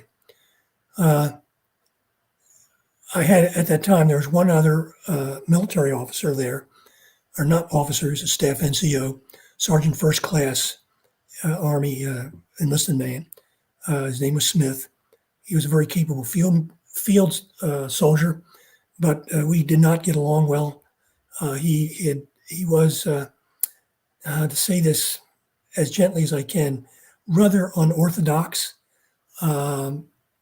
given to engaging in financial activities that he should not be engaged in. And he also, because we didn't get along real well, I liked him in the field quite a bit, had a lot of respect for his field craft. But back in the rear, I felt that he spent too much time involved with females and also with selling equipment that he should not be selling. He was glad to leave. I requested that he leave, and he was glad to leave to go to another province. So I was the remaining sole military person assigned to the CIA in Tay Ninh. So the 4 of us sort of worked together. My job was to provide advisory and command and training to the Provincial Reconnaissance Unit. That unit was small. It was only 91 personnel. And it was in a province with 400,000 people. So you can see we had a lot of work to do with just 91 people. We were highly effective for a number of reasons, some of which I can't go into when I'm talking on this in this venue. But we pretty much had the Viet Cong infrastructure on the run in Tay Ninh, and did so actually before I showed up. Most of the damage had been done to the Tay Ninh communists as a result of the Tet offensive, when the PRUs rounded up a large number of Viet Cong cadre in the province. We also had, working in an annex, some civilians assigned to us. They were employees of the CIA, but not read into anything operational. We had a woman radio operator who operated the open radio to Saigon. Nothing classified was ever sent over that radio. We also had a financial officer and 2 financial assistants. The POIC had been concerned about some of the financial improprieties that existed when he took over the province, and he made sure that he kept a close eye on the finances involved with the operation. This is a picture of, on the left is the security officer for Tay Ninh. I worked with him. He was a civilian, very nice guy, kind of geeky. There's his lovely wife, Ba Quinn, and their 3 children. I became very close friends with that entire family, often had meals with them. I saw Ba Quinn every day, of course. She was in the annex, and whenever we wanted transmission to Saigon, and we needed someone to come to pick up a pouch of classified information, she was the one that would arrange to have that pouch picked up. Great people, liked them a great deal. They were arrested, both of them, at the end of the war, both put into re-education camps. Both were released at different times. She came first to the United States in California and opened a real estate office. He came later, but his health was broken in the re-education camps, and he never really recovered. He was an invalid for the entire time that he was in the United States, and he died at a rather young age. I believe maybe 50 years old he died. That is terrible. She is in the book quite a lot. She sounded like she was a great lady and a tough lady, doing a lot of work for y'all. She was. By the way, she was the Tay Ninh champion ping pong player for women when she was in high school. So she's quite an athlete too. Wow. I've got a few of the civilians and some of your interpreters and such that I was going to show to let people get some faces. And oh, I've got photo of y'all's hotels that I can show. But here's That's not at the another. hotel. That's at the PRU headquarters in Tay Ninh. That is Mr. Chin, who is my counterpart. He is the Vietnamese in charge of the PRU. And up until November, I actually commanded the PRU. But there was a change in policy brought on by MACV, and we transferred command the PRU to the Vietnamese, and Mr. Chin took it over. So then I became his advisor from late November of 1969 until I left in 1970. I mean, yeah, wasn't it technically legal for you to go out on operations? That's correct. After November, General Abrams forbid any Americans under MACV authorization to accompany the PRUs on any missions. And I told my boss that, the CIA officer, and he said, Andy, you forget you work for me. You don't work for General Abrams. If you need to go out on a mission, you can go ahead and do it. I won't tell anybody if you don't tell anybody. I got around it anyway. In most cases, if I showed up in daylight with the PRUs, here's this big, tall American in tiger stripe utilities, they know something's up, and it gave away our mission. I mostly went out on night operations where it didn't make any difference. I was dressed up in black pajamas, and we didn't give away anything.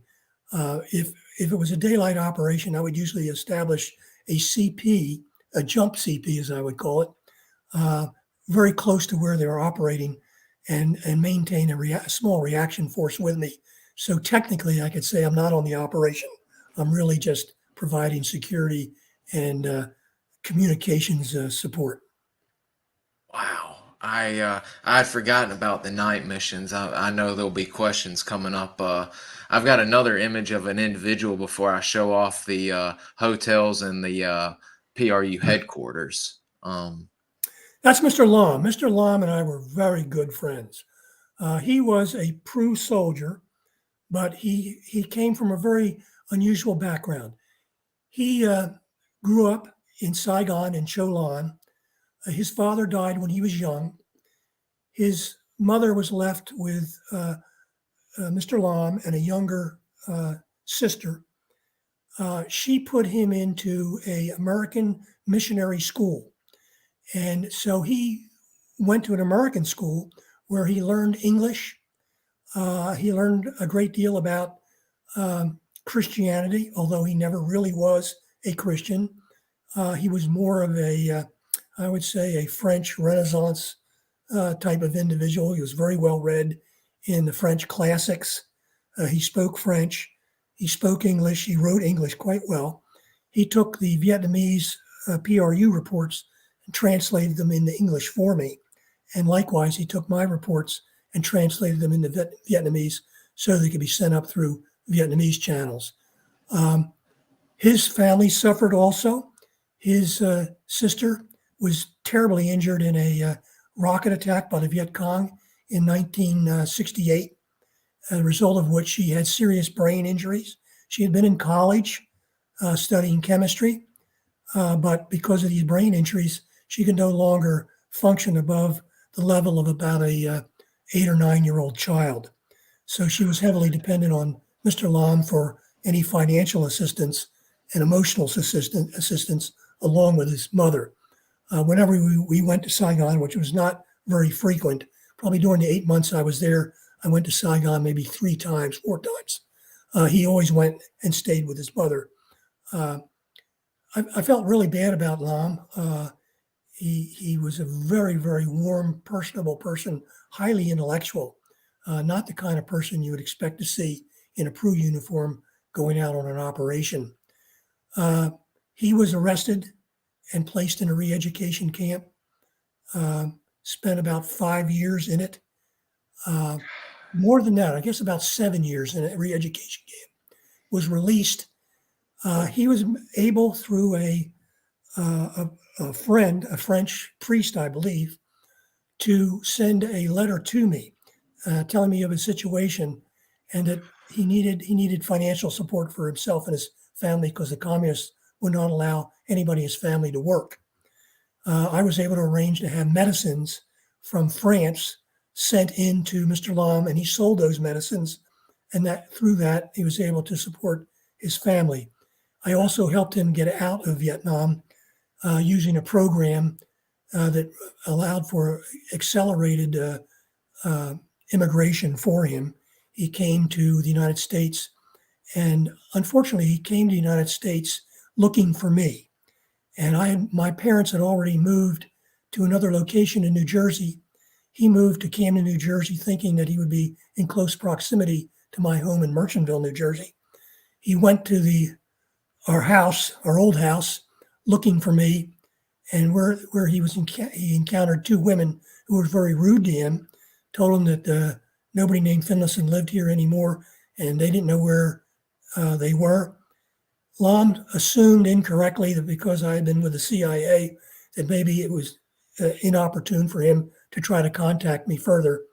So he and his daughter and his wife settled in Camden, New Jersey. He took a job as a janitor in a church, the only job that he really could get. And he died fairly young. I believe he was in his 50s when he died. He was broken by what they did to him in the re-education camp. Nearly starved him to death. I mean, these men that not only through your rifle company work, but especially the PRU men, you do a good job of describing, like with Mr. Lamb. I mean, they are intellectuals that speak foreign languages, very unassuming, but they cared for their country. They despised the communists, and that they did what they could to fight. And I can't even imagine, and quite frankly, don't even want to think of what the tortures that he endured in those 7 years in hell they had him in. This is a picture of the Duke Hotel. And in the book, I believe it describes it as the only residents are CIA types. Yeah, only CIA employees were allowed to stay there. Wow. And there's their base guards, or not base guards, hotel guards out front. And we've got another one. This hotel has popped up in our conversations with SOG men. It is the Continental. Yes, the Continental Hotel. On those rare occasions when I was allowed to go to Saigon, I would oftentimes eat dinner at the Continental Hotel. Mr. Lam and I would enjoy a French meal with French wine at the Continental Hotel. And you felt like you were in a Graham Greene novel. That's the way I explained it. That was a very French colonial place. The waiters all were dressed in white coats. The food was impeccable. It was very, very nice and not expensive at all. There was also a lot of newspaper people there, both American and foreign. Some of them, well, I won't go into any detail really. Some of them I felt were out of touch with reality when it came to what was going on in the country. Some were scumbags, and I just actually watched a YouTube lecture that I didn't recognize the name until getting ready for this. That one of the, besides SOG spy in Saigon, one of the biggest spies ever was working with American journalists and undercover around here. I can't even pronounce his name, Tai Zuam or something of that nature. Now his name was Von Swan Von Swan On. That's Von it. Swan On actually met his counterparts in the press corps across the street from the Continental Hotel. There was a coffee shop, and he would hold court there and explain the war to them, to these naive press people. He was the most valuable spy they had outside of a corporal codes clerk. Um, he he had access to all of the classified plans, especially those relating to pacification. He worked, I think, initially for Reuters, which is a British outfit. Then he worked for Newsweek and Time, and it was there that he snowed all of the press people there, with the exception of one woman who was very suspicious of him, and she was the only one that really had any suspicions that he was a spy.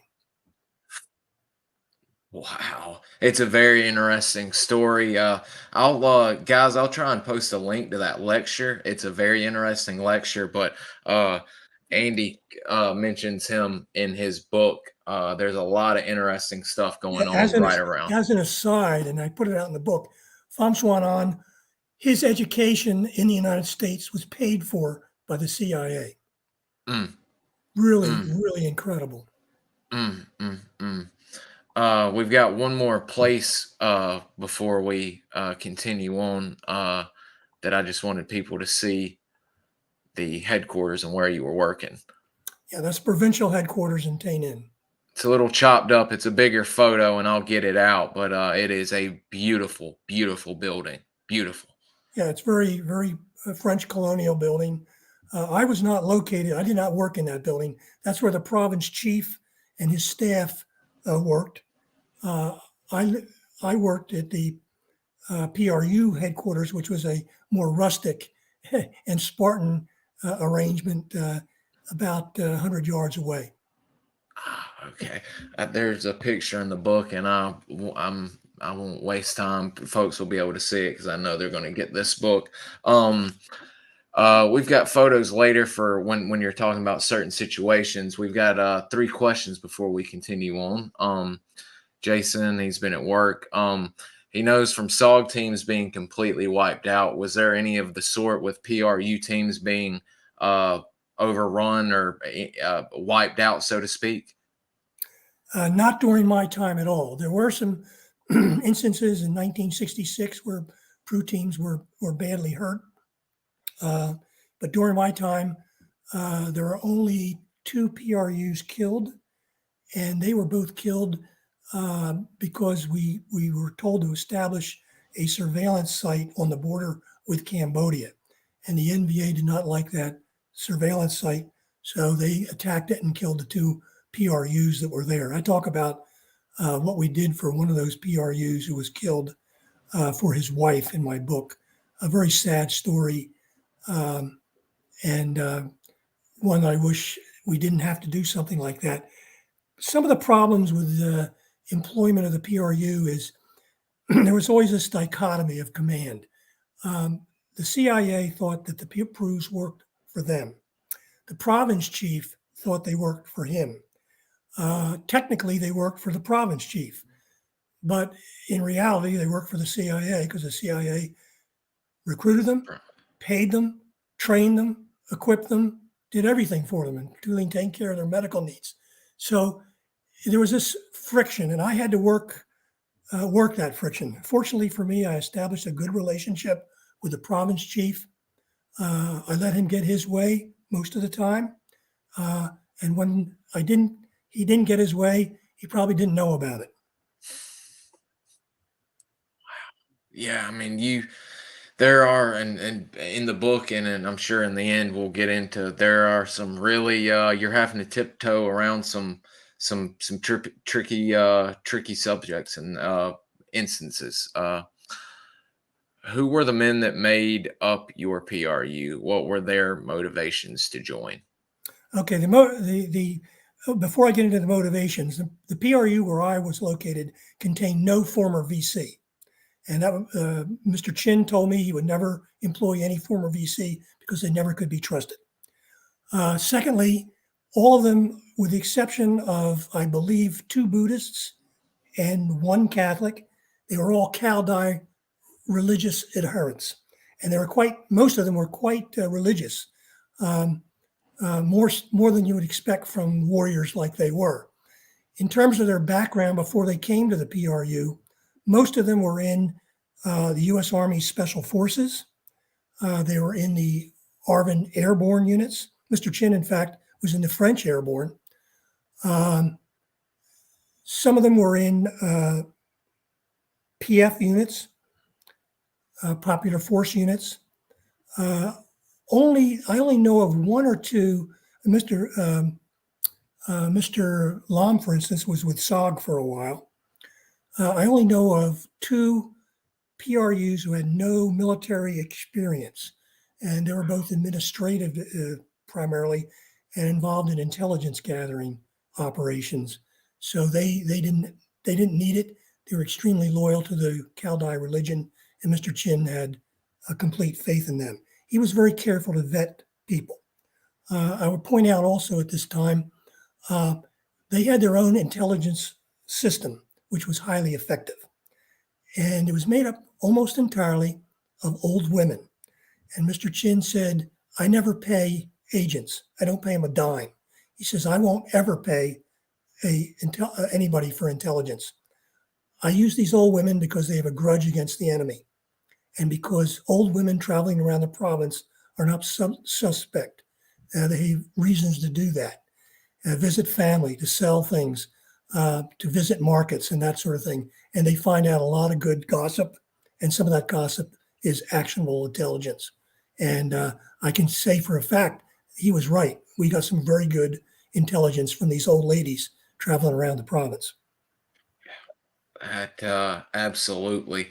In a bit, we'll go into the Cao Dai religion, because it's very interesting. It's almost they've got their own pope, if you will, the Holy See. I've got a few photos that Andy put out, and it's very, very neat. It is often said that the PRU was lacking oversight, and they were often misused, fed misinformation, and sent after people that they shouldn't have gone after. How much of that is true? It never was true in my province at all. And I don't think it was used very prevalent in Military Region 3, where I was. And I've talked to Fred Vogel, who was up in I Corps, and he confirms that that's also true. Where the PRUs got into trouble is, now it's really a complex story. Some PRU units were very, very good, never had any problems along the lines that the questioner is talking about. A couple of PRU units were really bad, and they're bad for certain reasons. One is they had Viet Cong turncoats in their unit, and that because of that, they were infiltrated by the Viet Cong. And in addition to that, some of these Viet Cong, although they were well-meaning, brought a lot of bad habits with them.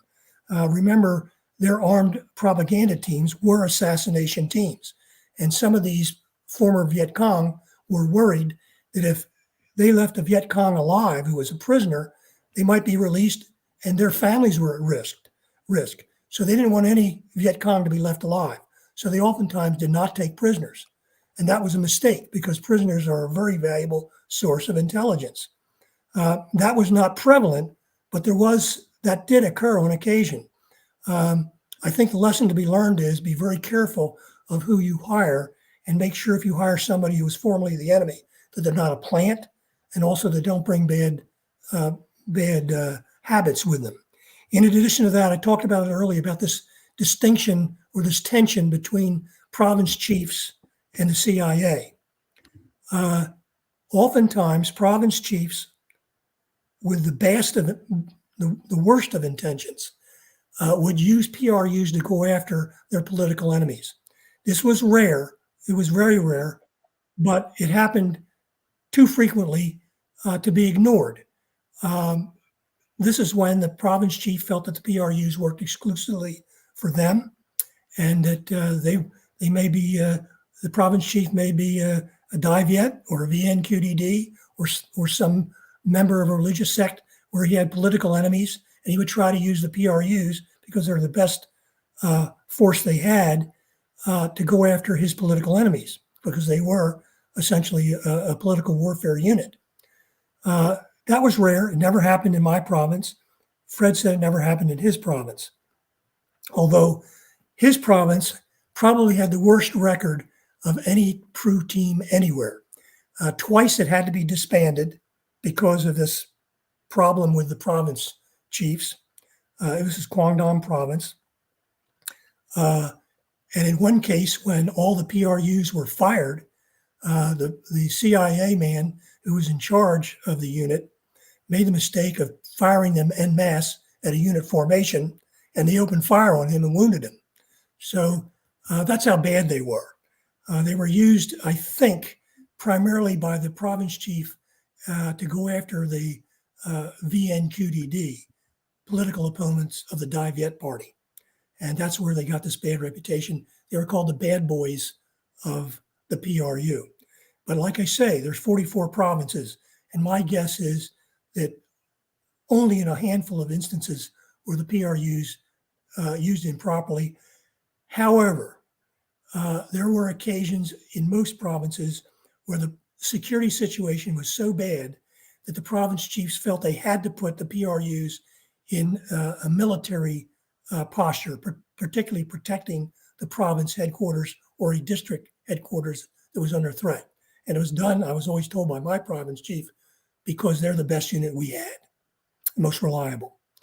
So that happened on occasion too. But again, I think that was fairly rare and only the result of severe security problems. So to answer the question of your, the person asking that question is, yes, there were instances that he refers to, but I think they were rather rare.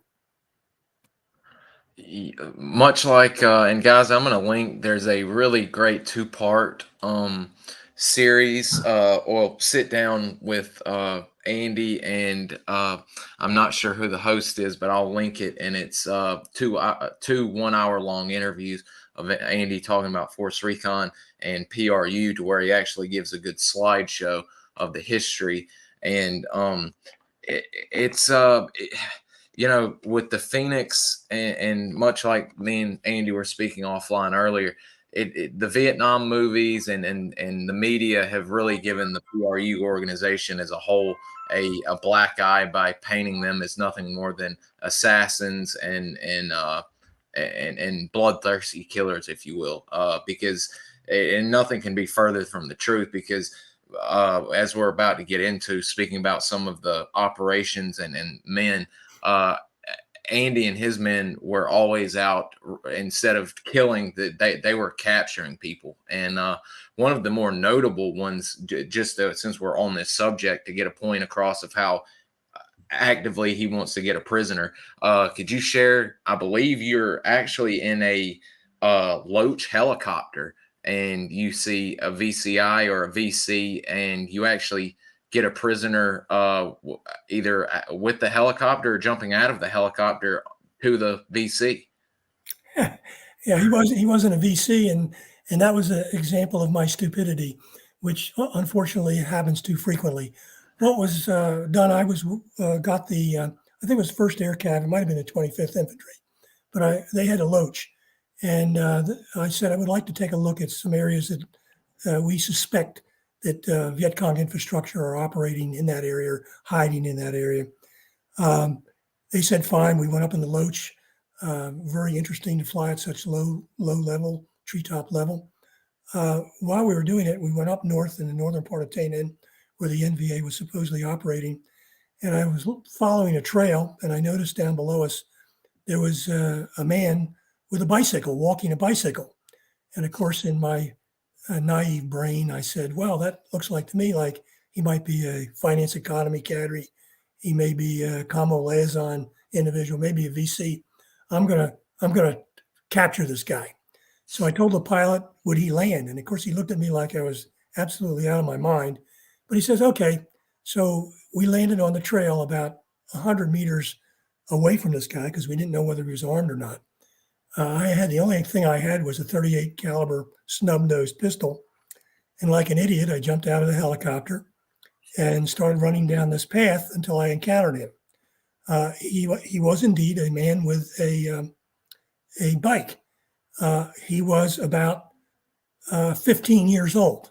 He was a very young kid. And my Vietnamese at that time was pretty basic. I asked him where his com cook is his identification, which he had on him, showed it to me. I asked him what he was doing out there.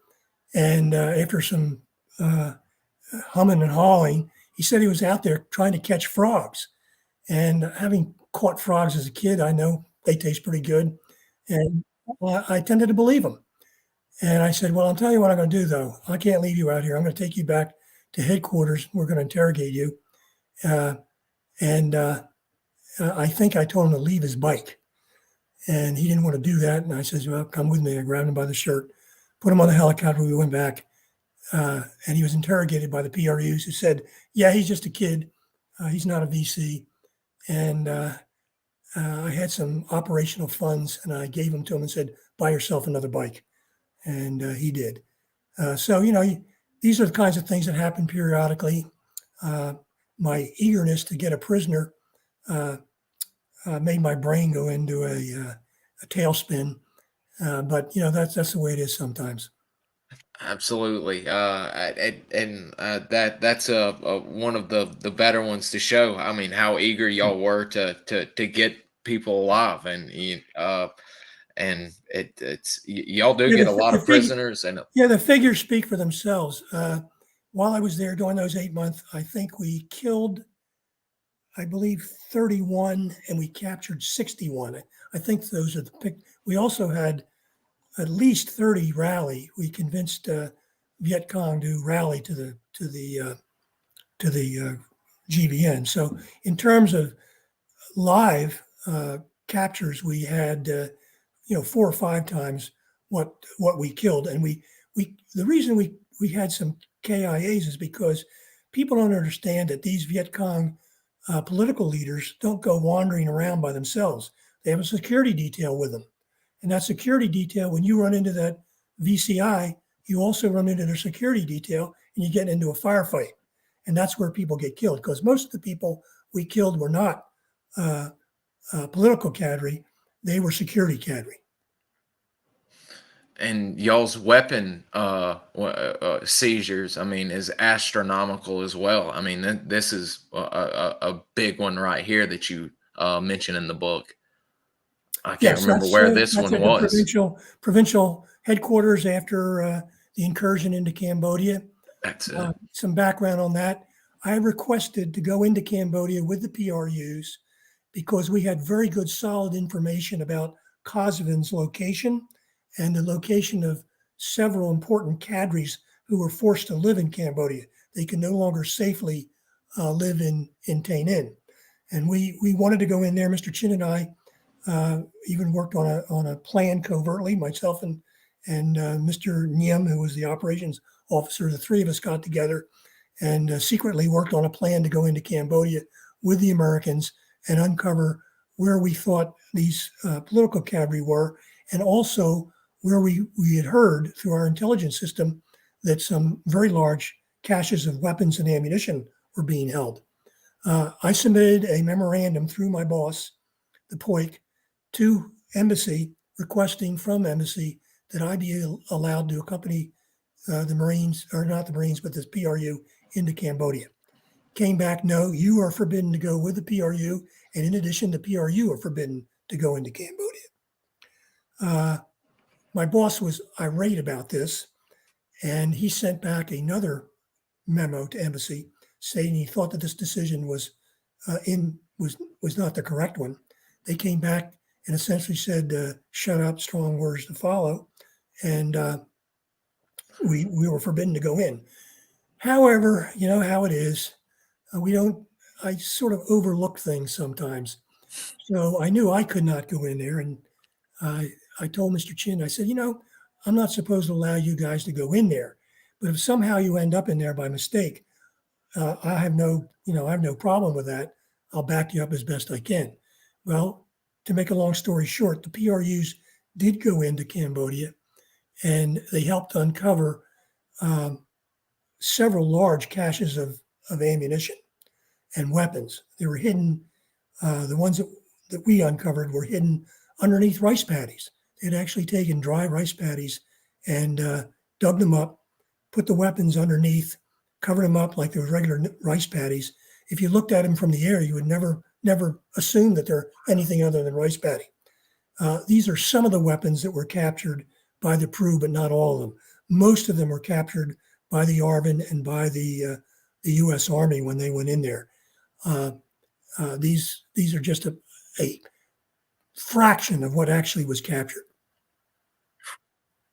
That's and I believe no one's asked yet, but you mentioned earlier working with the first Cav with air. I know the 25th, I believe they provided air as well, and I think for a mission you actually hook up one time with the detachment B-32 SF group and work.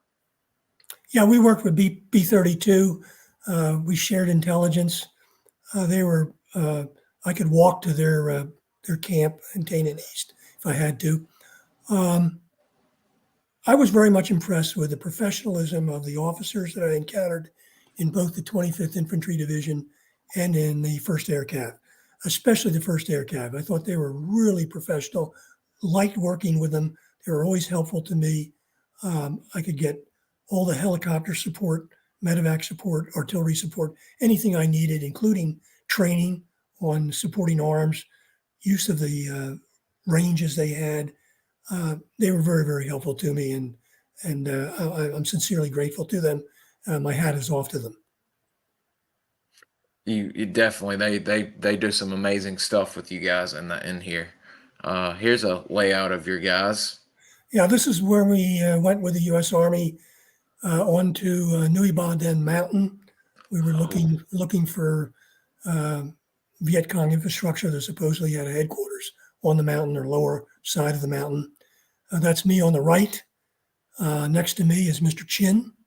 Next to him is Sergeant First Class Smith, and next to him is Mr. Nim, the operations officer.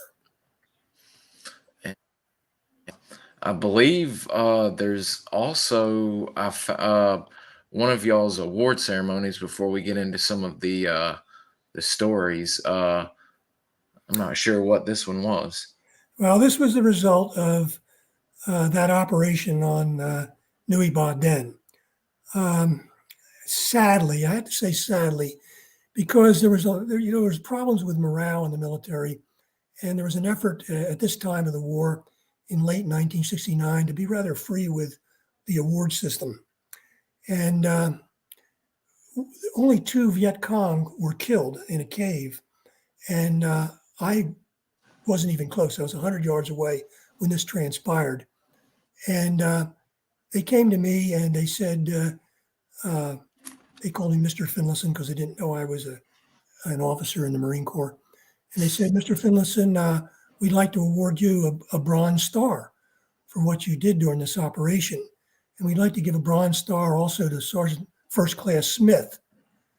And I said, well, that's very nice of you, but we didn't do anything on this operation to worthy of a Bronze Star, and it would diminish the Bronze Star. Why don't you give it to the soldiers who actually killed the Viet Cong in the cave? And they said, well, a couple of your PRUs were involved in it. They were shooting into the cave as well. And I said, okay, who were they? And they said, well, we're not sure who they were. So I had to go back and find out who they were. And I went back to the captain, the company commander, and said, listen, Sergeant Smith and I do not want any awards for what we didn't do.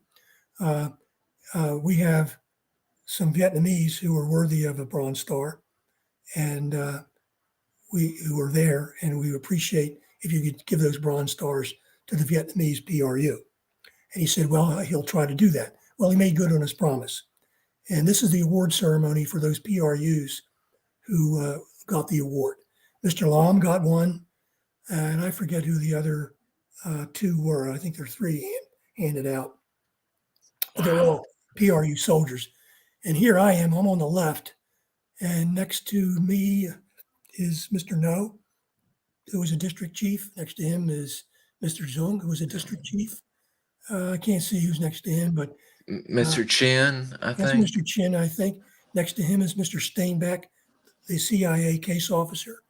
And next to him is Sergeant First Class Smith. Yeah. That's a good photo of all of the Americans and the Vietnamese together. That's a great photo.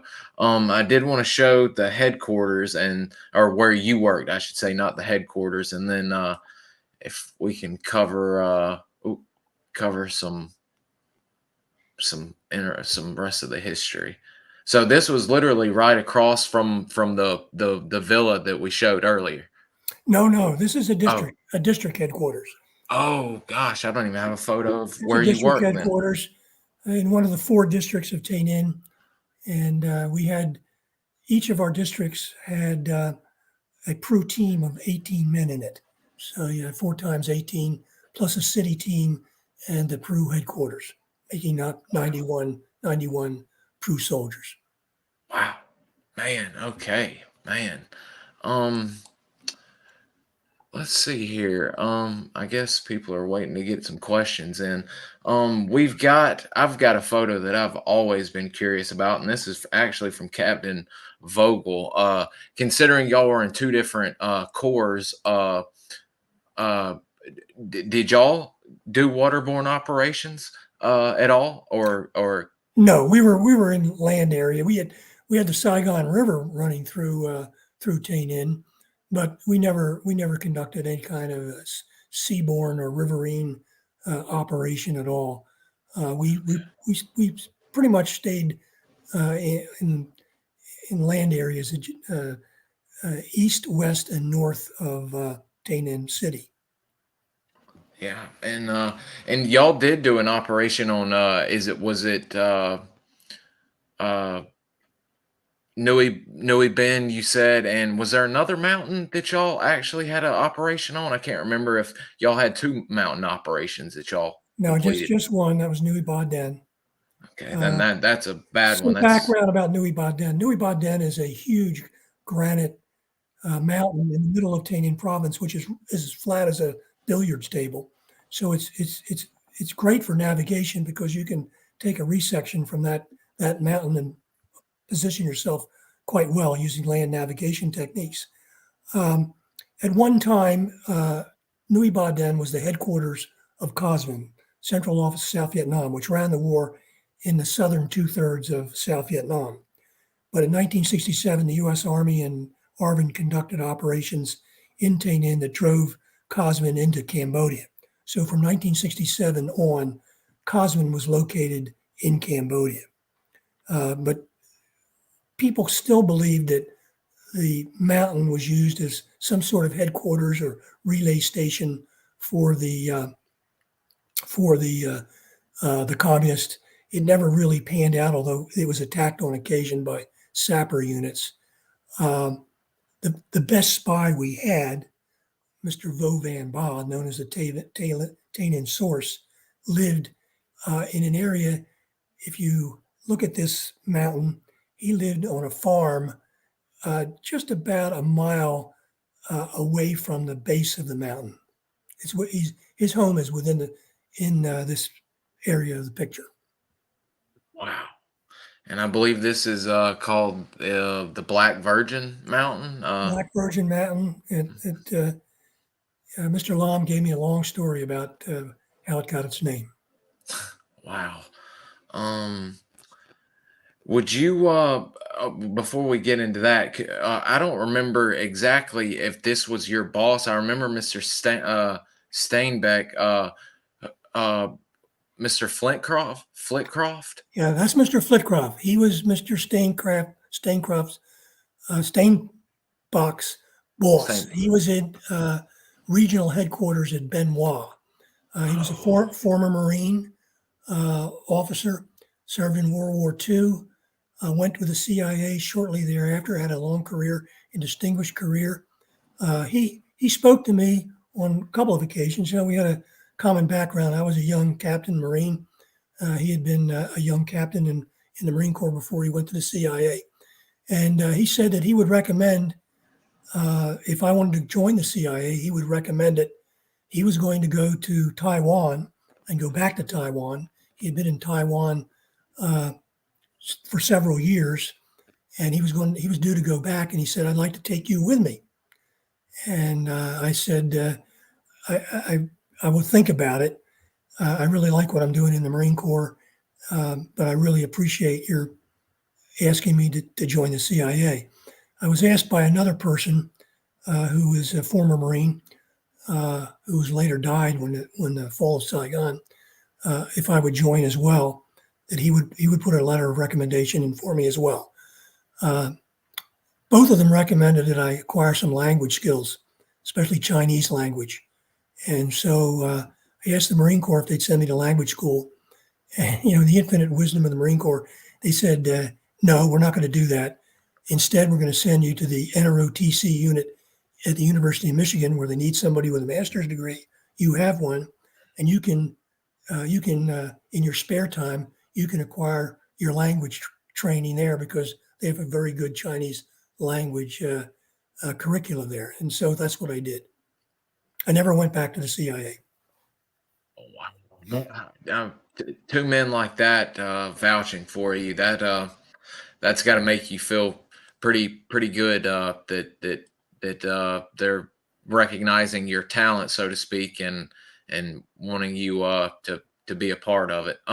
We mentioned the Tay Ninh Source. And again, I just wanted to show this because you actually have an interesting meeting, if I'm not mistaken, or a run-in with some people at the Holy See, and that's basically the Chaldai religion's Vatican, if you will. Could you go into a little bit about well, I guess we're at that point now with this. Could you go into how your initial the initial Tay Ninh source starts coming up? I believe operations or maybe leaked or compromised, and you instantly start trying to nail down what's happening here, and you do sooner or later. Well, let me give some background on that as well. Remember, I was a military officer. I had no real experience in intelligence operations at all. I was a field Marine, a recon Marine. When I was assigned to the Tay Ninh PRU, my boss realized that I was what he called Sunday help. I wasn't really prepared for the intricacies of intelligence operations. He took me aside and he trained me. He gave me a lot of the kind of tradecraft that is given to a young CIA officer.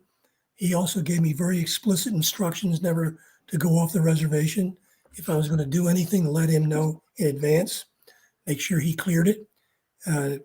Never forget who I was working for, which was him, no one else.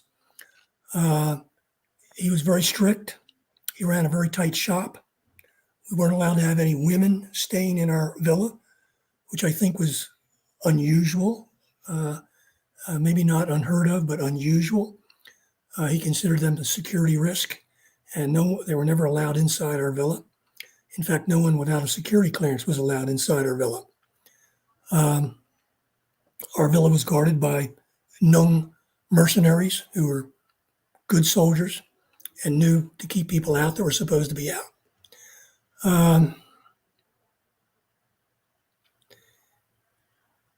Because I was a Sunday help, I was not read into why Tay Ninh was so important to the CIA.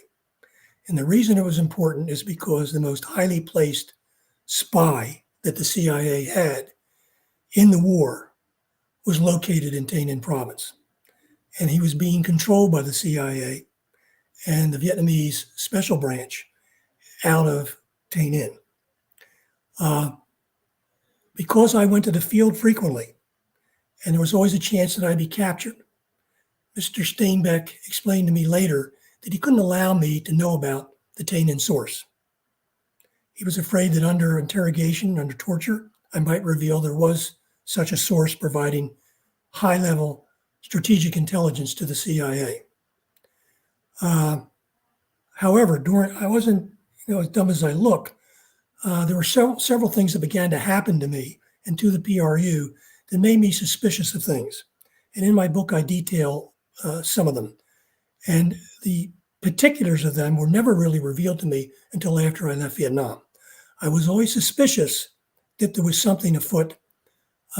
Probably the best evidence I had came when the special branch advisor, John Canosa, came into my room one night, drunk, crying, very upset.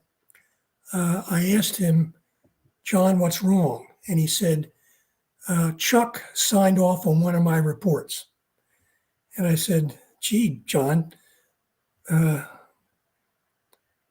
Steinbeck signs off on all my reports. What makes you any different? Why are you so upset about this? And of course, he was drunk. He'd been drinking heavily. And he got a little bit angry at me for not believing that his reports were more important than mine. He says, I'm going to show you something and you'll believe me. Went back to his room, pulled out a sheet of papers, spaced, typed, brought them into me and said, here, take a look at this. And I looked at it, and for the first time I had an inkling of why I was being kept in the dark. What was in that report that he was working on in a rough was a report from someone, I didn't know who it was, who had access to the highest level intelligence from COSVIN on COSVIN Resolution number 9, which was the plan for all of their operations in 1969.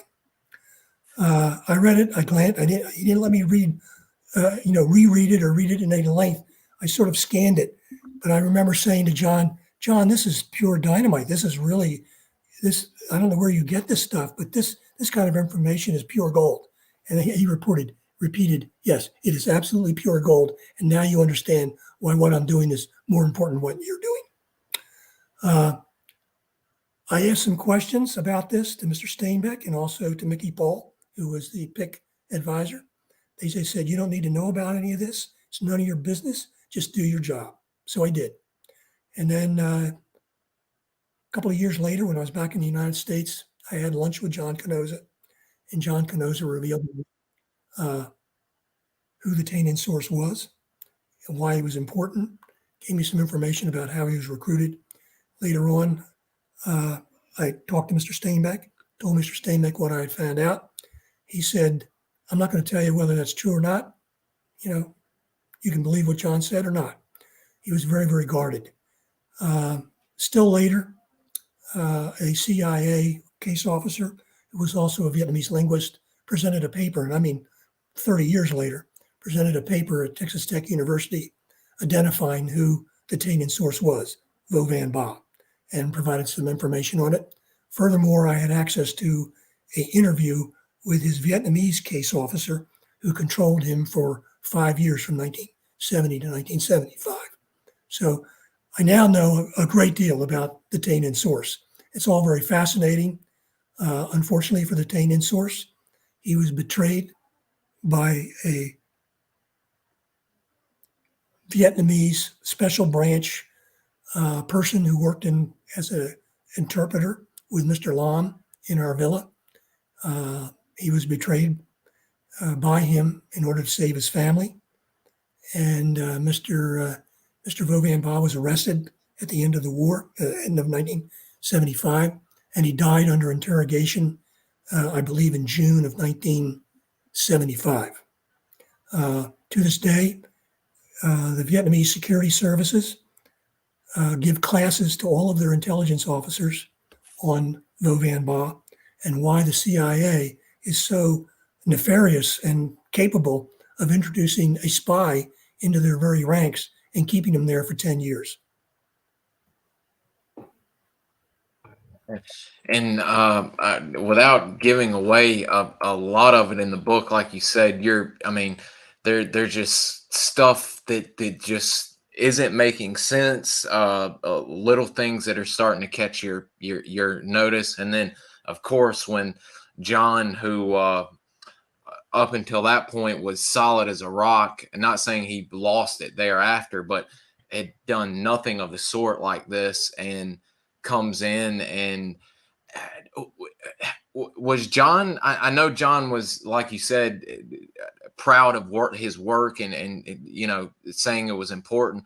Was he under the auspices that maybe someone was trying to take credit for his work? Is that what he was initially? Okay, that's what I was He figuring. thought John took credit for a report. Clearly, Chuck was took credit. Clearly, Chuck was within his rights. Chuck did everything right. In defense of John, John was under tremendous pressure because of his control of this spy, and he was away from his home for 18 months. He missed his family tremendously. Oftentimes, he spoke about how he missed his family. I think the pressure finally got to him. To give you an example of the pressure, Mr. Steinbeck's replacement committed suicide in Vietnam. So he was under a lot of pressure too. Couldn't take it, committed suicide. And you do a good job right there at the beginning and throughout, showing. I mean, y'all have a lot of responsibilities on your hands, not only with your field work and everything, but when you do get spies, protecting them, protecting their family. You do a good job of explaining why it is so tough, and why guys, some guys can't take it. And one of the best things, and I can't remember if it was which CIA man you initially spoke to regarding the women, but he said, I expect you to act like a Marine officer. Don't embarrass me. Don't embarrass the Corps. And for God's sakes, keep your dick in your pants, because I think the last man had gotten in trouble for females trying to infiltrate. So yeah, well, in Tay Ninh in particular, a couple of years before I arrived, the PRU advisor, who was a CIA man, and another CIA person were on their way to visit a girlfriend at night, and they were ambushed. It was a setup. The young woman was a VC. They didn't know that, and both of them were killed. And that was used by Mr. Steinbeck to tell me that you don't want to get involved with anybody emotionally here in Tay Ninh. And he wasn't the only one. The general in Saigon said the same thing, and he used a direct quote: "Keep your dick in your pants, or I'll take you out of there immediately, and I'll also court-martial you on the way out." So I took those kind of warnings seriously. yeah, I can see why, and I'm not sure if I'm messing it up or remembering a different man who got a similar orders, but I thought I remember someone saying, if you're gonna get your ashes hauled, there's places that we know are safe or whatever, and you can go there. But I'd prefer you not to. It's 18 months. Keep your dick in your pants, and act like the officer you are. So, whew, and I did not. I had forgotten about the Tay Ninh Source being burned by someone in the PRU situation. I forgot he was doing that to save his family as well, and that shows the web that the people don't give. I don't know why it is, those that watch the channel and follow along with you and read the books that I advertise and all that, they get it, but the public as a whole still thinks that the Vietnamese army, the NVA, the VC, they were just rinky dinks. They didn't have intel, they didn't know how to run stuff, and as you can see here, they were they were on the ball. They did not play around, and they were going to do their best to infiltrate and get y'all any way they could. Yeah, and a lot of that is due to very few Americans had any interaction with the Vietnamese. If you talk to a Vietnamese or an American advisor to a Vietnamese unit, usually they're a lot more supportive of the Vietnamese. If you talk to an infantryman in I Corps or down in the Delta or something, they don't have any real friends that are Vietnamese. They don't know on a personal level any of the government officials. They don't interact with them. They're fed a bunch of stories by their friends and colleagues and people back in the States. I often had to talk to especially in the infantry, I had to talk to my Marines about the kind of insanity they brought with them from the United States about every Vietnamese is a VC and you can't trust anyone and shoot first, ask questions later. All these kinds of this silliness, really, which is so dysfunctional. And it's because they really didn't understand the Vietnamese. They didn't have any Vietnamese friends or contacts. The Vietnamese are no different than the Americans in many respects. There's good Vietnamese and there's bad Vietnamese. My experience is most of them were good, well-meaning, especially within the Asian context of the proper decorum. They were good people. Mm-hmm. If I'm not mistaken, I believe when you're on that operation to where y'all capture a few POWs, and I believe one of the young Marines, it might not be from your unit, but on one of the combined that happens up on an operation, I think they were actually wanting to kill the injured POW, and you either your Marines or you stop it, and y'all end up getting him on a jungle penetrator and hoisted out and taken back to the back to be debriefed or interrogated, so to speak. Well, there's a lesson in leadership. That incident took place. We were, I think, in the Quang Nam Mountains. We had a meeting engagement with an NBA. My point man engaged him. He ran back up the trail, probably wounded, left a blood trail. As we pursued him, we came across a wounded NVA soldier in one of those hammock-like carrying poles. He was off to the side of the trail. He looked at us with intent, hatred. He thought for sure we were going to kill him. I knew the value of this guy. He was alive. He was suffering badly from malaria. That was his problem. Probably a little bit out of it. I went on the radio to my battalion commander, called the battalion and said, I have a prisoner here. He's alive. We'd like to get him out. I need a jungle penetrator to do it. We can't land anywhere near here. Would you, can you send a medevac? And then the radio operator came back to me and he said, sir, somebody on the radio said, waste him. And I said, who was it? He says, I don't know. He just said, waste him twice. So I got back on the radio and I was talking to the sergeant major. And I talked to the sergeant major who I knew, and I said, did anybody there tell us to do anything to this prisoner other than get a medevac? And the sergeant major says, no, nobody did. I says, was anybody on the radio other than you? And he says, no, it was just the radio operator, I think, and maybe the FAC. And I says, well, ask them if any of them said, waste him. And the sergeant major says, you're kidding me. And I says, no, ask him. So he asked them, and they all denied that they said it. So I went to the radio operator and said, get this guy out of here, this medevac out of here. And we don't shoot prisoners. We don't shoot prisoners. And I told the sergeant major that too. I says, I don't know who said that, but we don't shoot prisoners. And it's so stupid to do something like that or say something like that. Because one is if we had shot that guy, that would have been a crime. It's against the laws of land warfare. It's against the Geneva Convention, which we were signatory to. But in addition to that, it's just plain stupid because this guy's got valuable intelligence. A live prisoner is worth his weight in gold. And you go back and you treat him halfway decent like they would when they got him back there. He'd get medical assistance. I mean, his hatred changed to, we gave him water because he had malaria. We gave him a cigarette. And while we were waiting for the medevac, we talked to him in Vietnamese because we had Qua there. Qua was talking to him, told him to calm down. Everything will be fine. The guy did. And we finally got him out of there. But he changed from pure hatred for us and convinced that we were going to kill him to a guy that's probably going to be very helpful and may even be a Hoi Chan.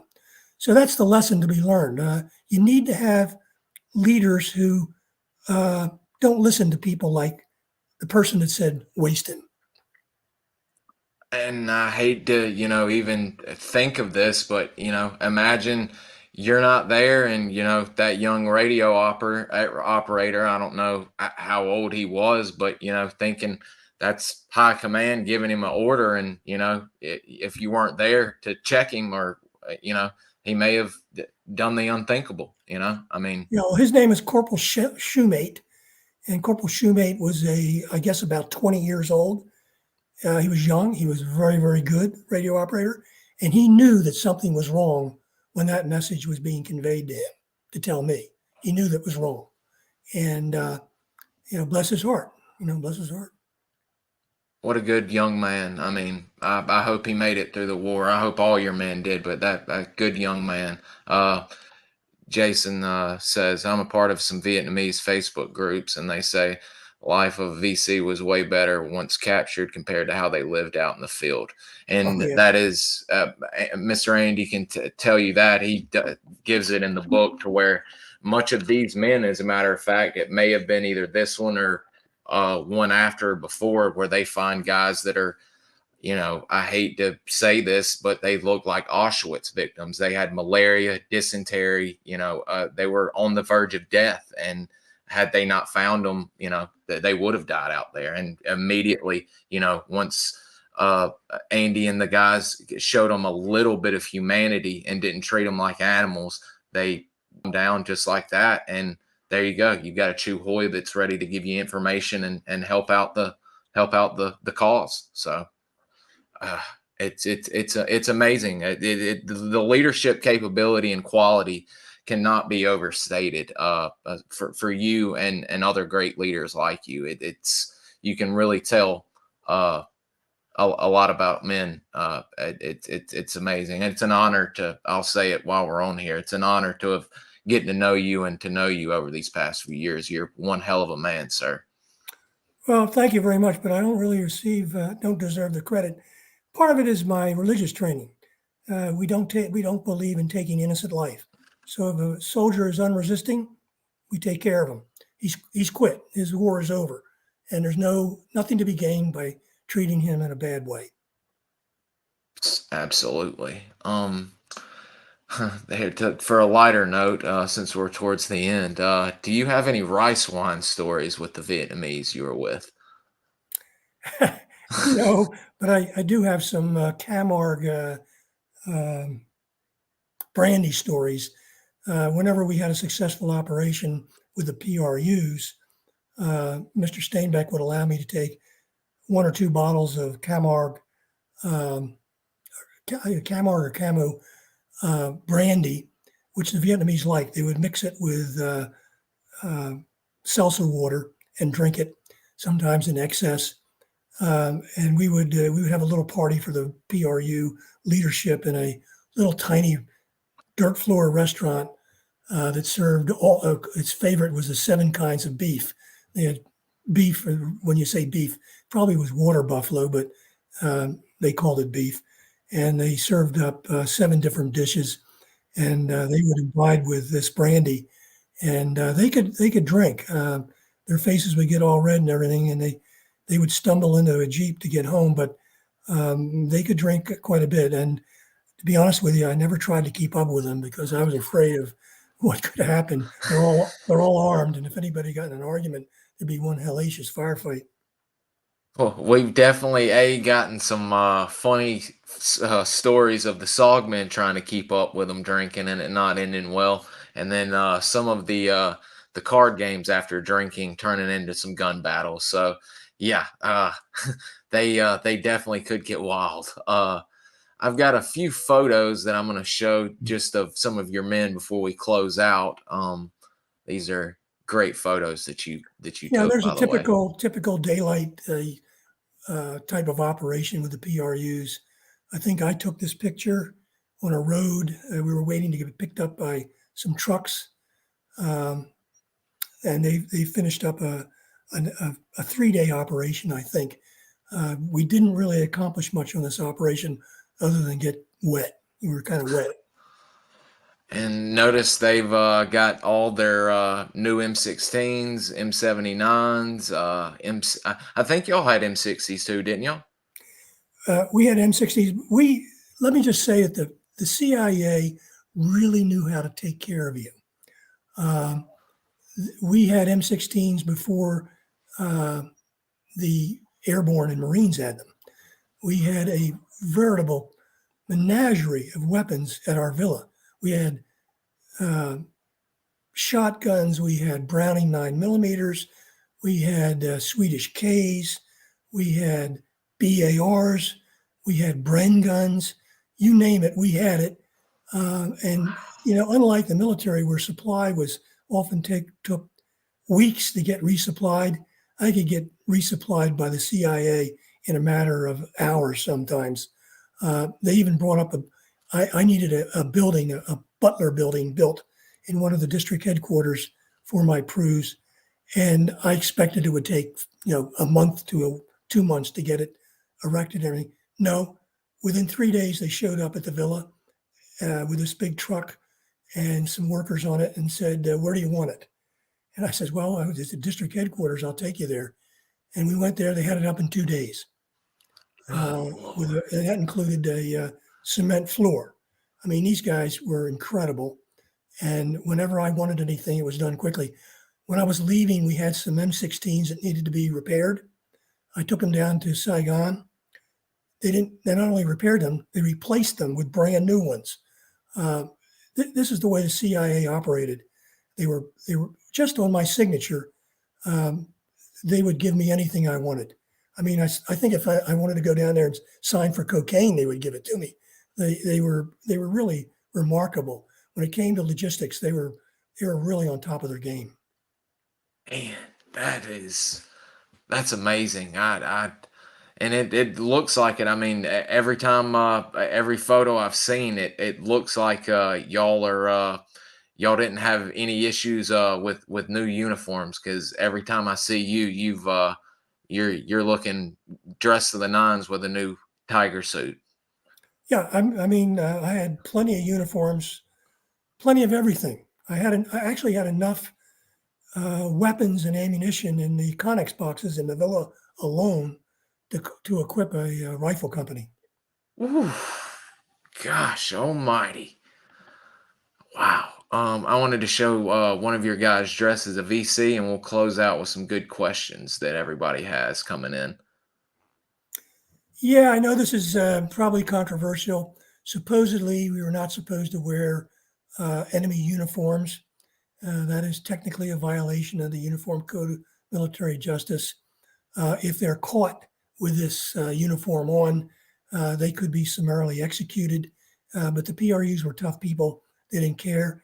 And oftentimes, when we went into an area dressed as the VC or the NVA, we had NVA uniforms, by the way, complete ones. Oh, When we encountered the enemy, oftentimes they were surprised to see someone in their own uniform. And as a result, they weren't ready to make contact, and they paid for it with their lives. wow. And he looks I mean, if I was a VC, I mean, he looks the part. I mean, he is blended in with the cigarette, the little hat, and his little he's even got his Hochi sandals on too. I mean, he's decked out. Wow. Yep. Um You got to keep an eye on them too, because if you're in the column and you see something off to your right who looks like a VC, you got to be real careful about before you take that lock off your weapon. blending in too good. And guys, this is Tay Ninh right here. This is Andy's AO, so Yeah, to War speak. Zone C, you can see Nui Ba Den Mountain is located there. War Zone C was where Cosman had operated it during up till 1967. They were driven out, and they were driven out into Cambodia to the north of there to an area called, there's a town called Mamot, but that was the only place.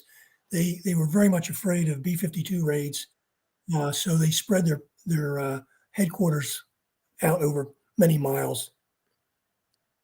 See, now I've got to do some investigating, because COSVN, the COSVN, when they went over to Cambodia. And guys, if you see up at the top here, this is showing the Tay Ninh Province right on the Cambodian border. They ended up going into Cambodia and setting up. And sadly, one of SOG's legendary operators raided COSVN. I think, guys, I believe it was 69. I'm sure someone will help me out. Jerry Shriver. And sadly, they got wiped out trying to take the headquarters. No Yeah, B-52 Jerry support. Schreiber is a legend, and I hope someday they make a movie about him. We have a book actually that will be out next month. The first family-backed and authorized book. So we might get lucky and actually have one in the future. He definitely, along with many Marines, I think we're overdue for y'all to have some movies made about y'all. They've skipped right on into the GWAT and all that. I think some of us young people need to start writing some scripts and getting y'all out there. We'll close out with some questions because we've gone about 2 hours and 40 minutes already. Who was your most notorious scrounger in all of your years, and what was his biggest haul? I had several of them. Probably Corporal Russell was my best one. When I was with First Force, he would take a clipboard because he told me that no one questioned a Marine with a clipboard. That person was there to do an inventory, and that's what he did. He had a clipboard with a fake inventory sheet on it, and he'd show up at a unit. It could be a Marine unit, could be a CB unit, could be an Army unit, could be any unit.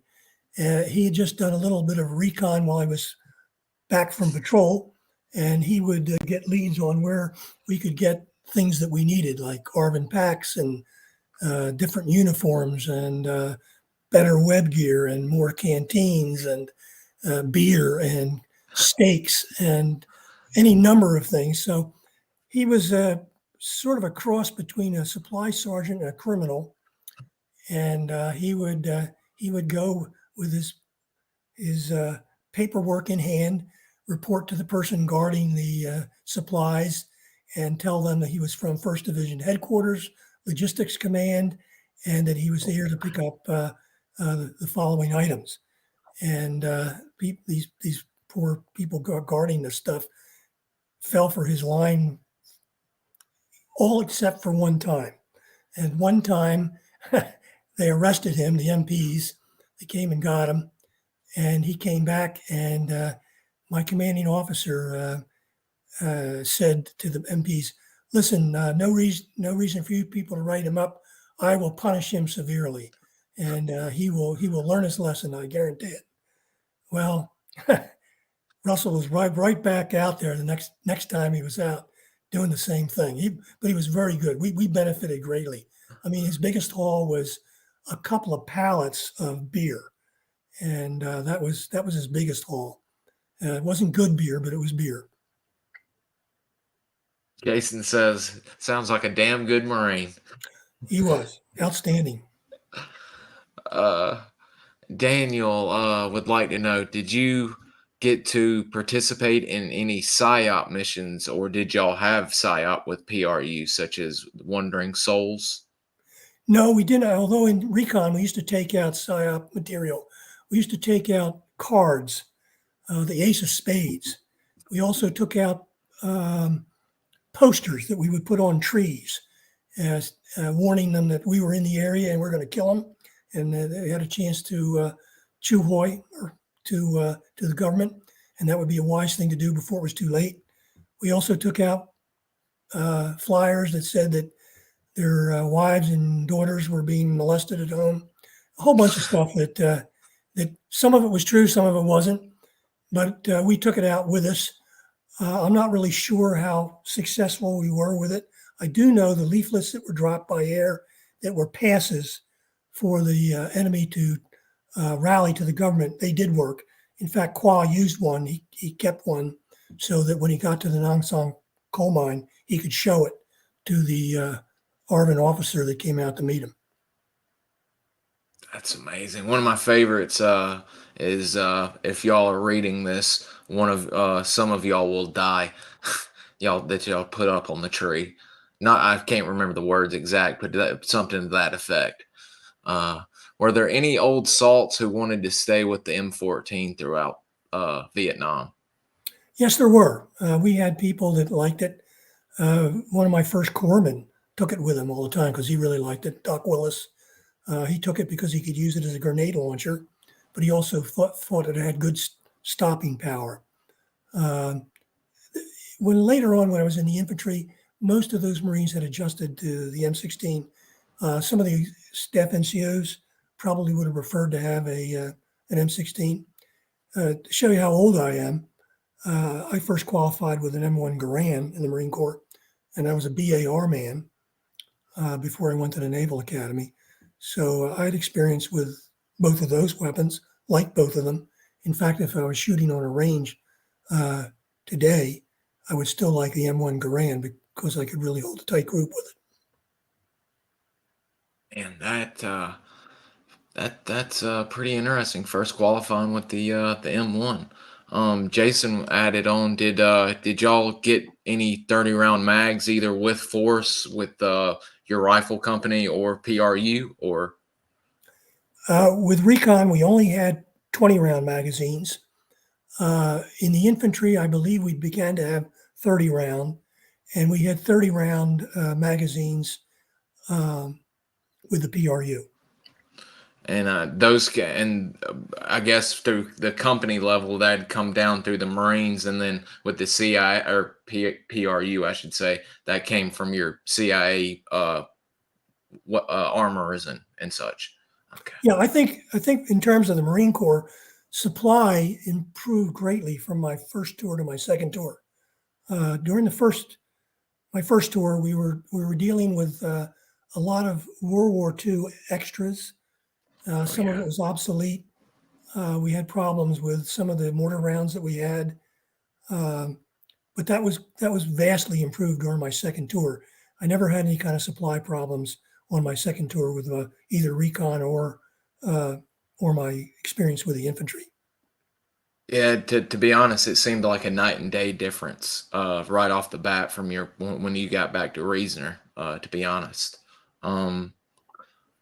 Jason, extracts. Any scary moments combining, or I guess climbing back to the chopper, dressed as VC? We've heard about Indig being hit from friendly fire in such a way.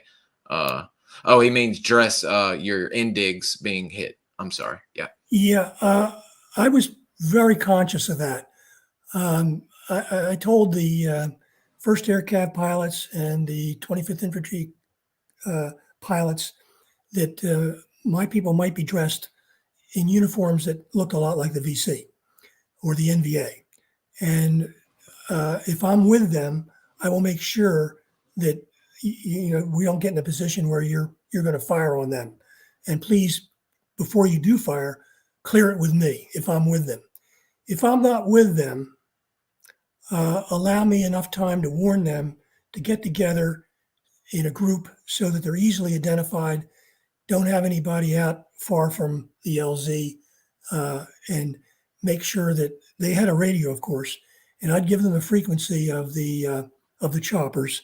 Now, most pilots were very hesitant to come into an LZ, especially a hot LZ, if there was not an American on the radio. I would tell them that that's not going to be the case with my guys.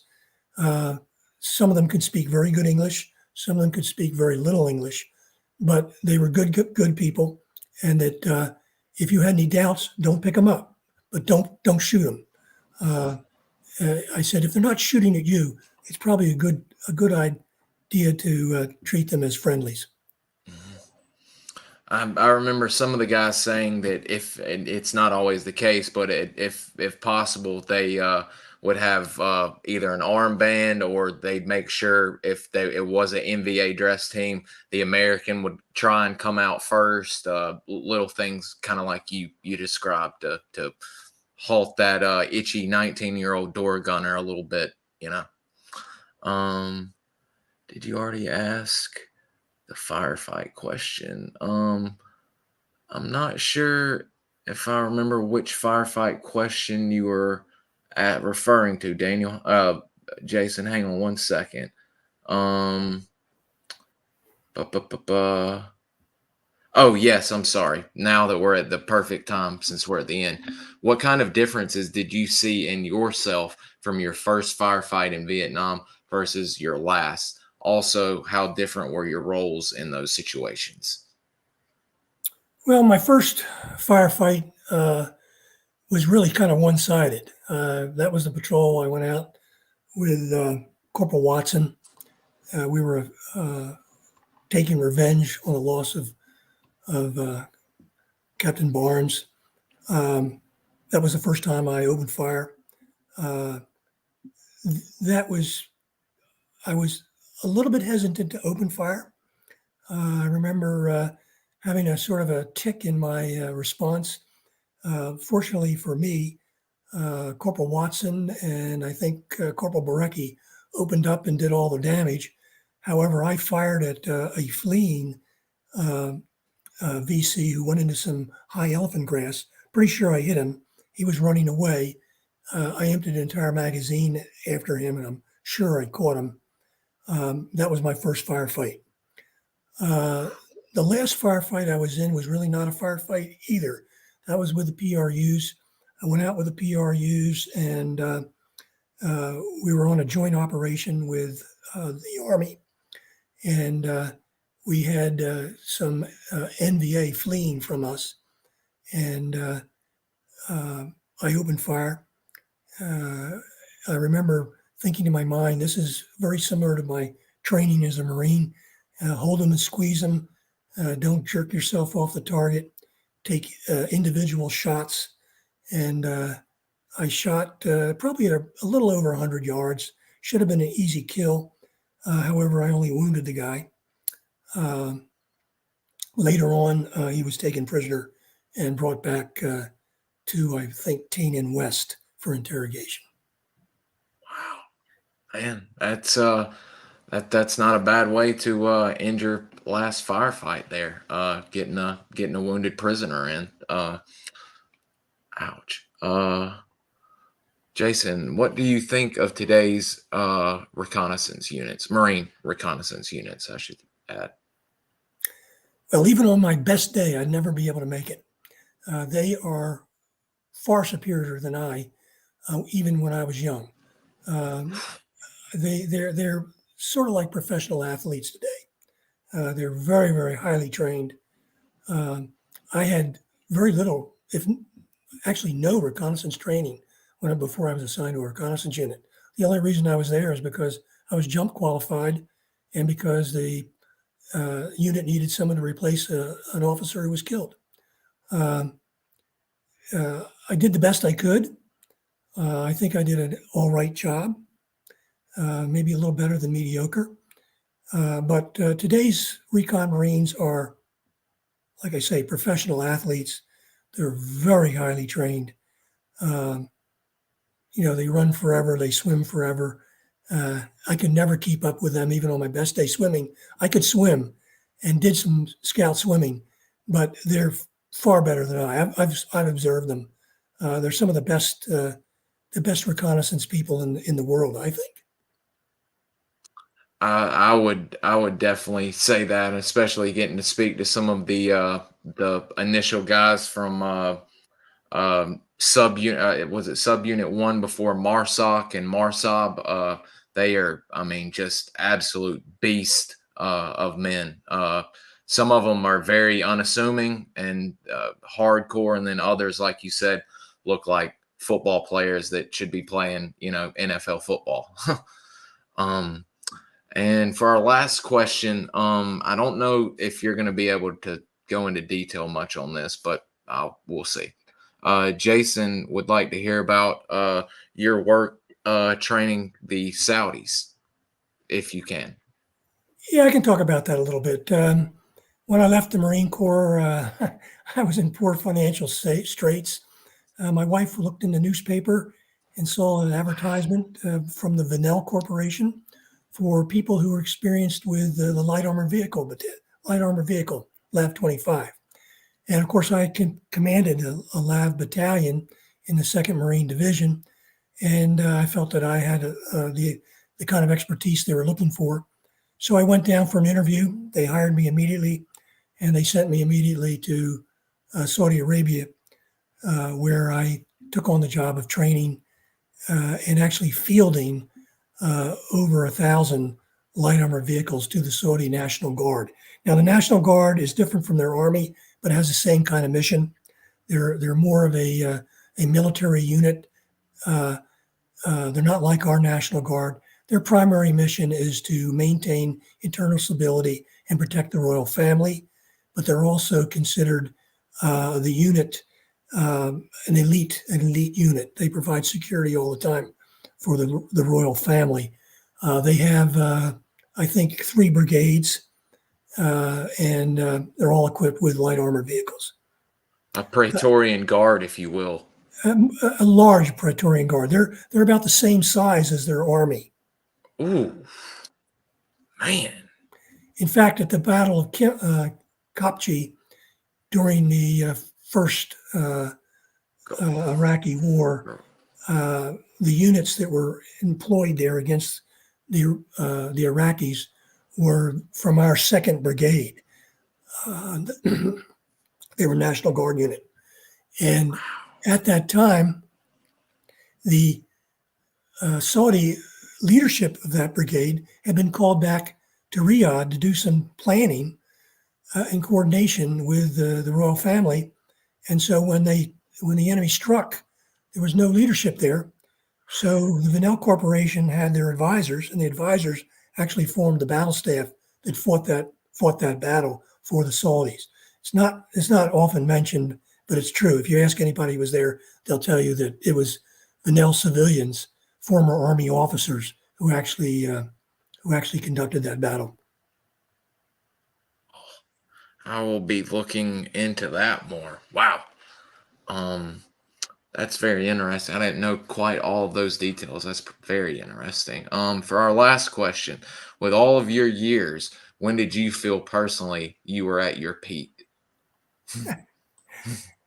Well, to be honest with you, I felt at my peak when I was a captain. I think I got over on the Marine Corps. They kept promoting me after I was a captain, but I really don't think that I did anything of note after I was a captain. I felt that I really knew how to be a captain in the Marine Corps. I knew how to command a rifle company and a reconnaissance company. And I felt fairly confident that if given a infantry battalion in combat, I'd be able to at least be the operations officer for that unit. Later on, I had a lot of staff positions. I didn't have the commands that I really needed. I never commanded a infantry regiment, for instance. So I really felt that I probably peaked out as a captain. Well, I'd still say you're probably at your peak right now. You're still up there. Did you have anything else that you would like to let us know or share before we wrap up today? Because I've had you 3 hours again. Not really. I just want to thank your listeners for listening to me. It probably was a little tiresome after 3 hours, or maybe even before that. I think if you're interested in what we talked about today, my books are pretty good. I go into more detail, and the kind of detail I think you'd find of interest, some of which you won't find anywhere else.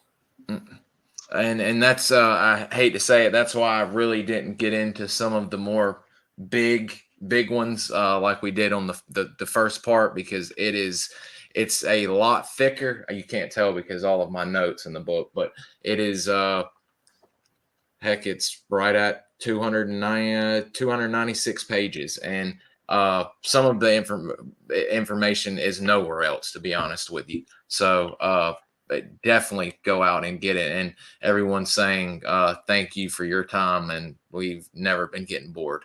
And as a matter of fact, I'm sure if it'll be all right with you, we'd love to have you back at some point in time to talk more about force reconnaissance, because we can't get enough of you, sir. Okay, well, thank you very much, bud. Appreciate it. Yes, sir. I've got links to both of your books in the show notes, and I am gonna add a link to both of your interviews with that other gentleman, to where you give a nice lecture with PDF files on there for people to check out. And other than that, I think we're pretty much wrapped it up. I will stay in touch with you and see about here in the future getting you back on to where we can have you share again. Thank you very much, Bud. Yes, sir. Thank you guys for watching, and we will see y'all later on. I'll have a good day.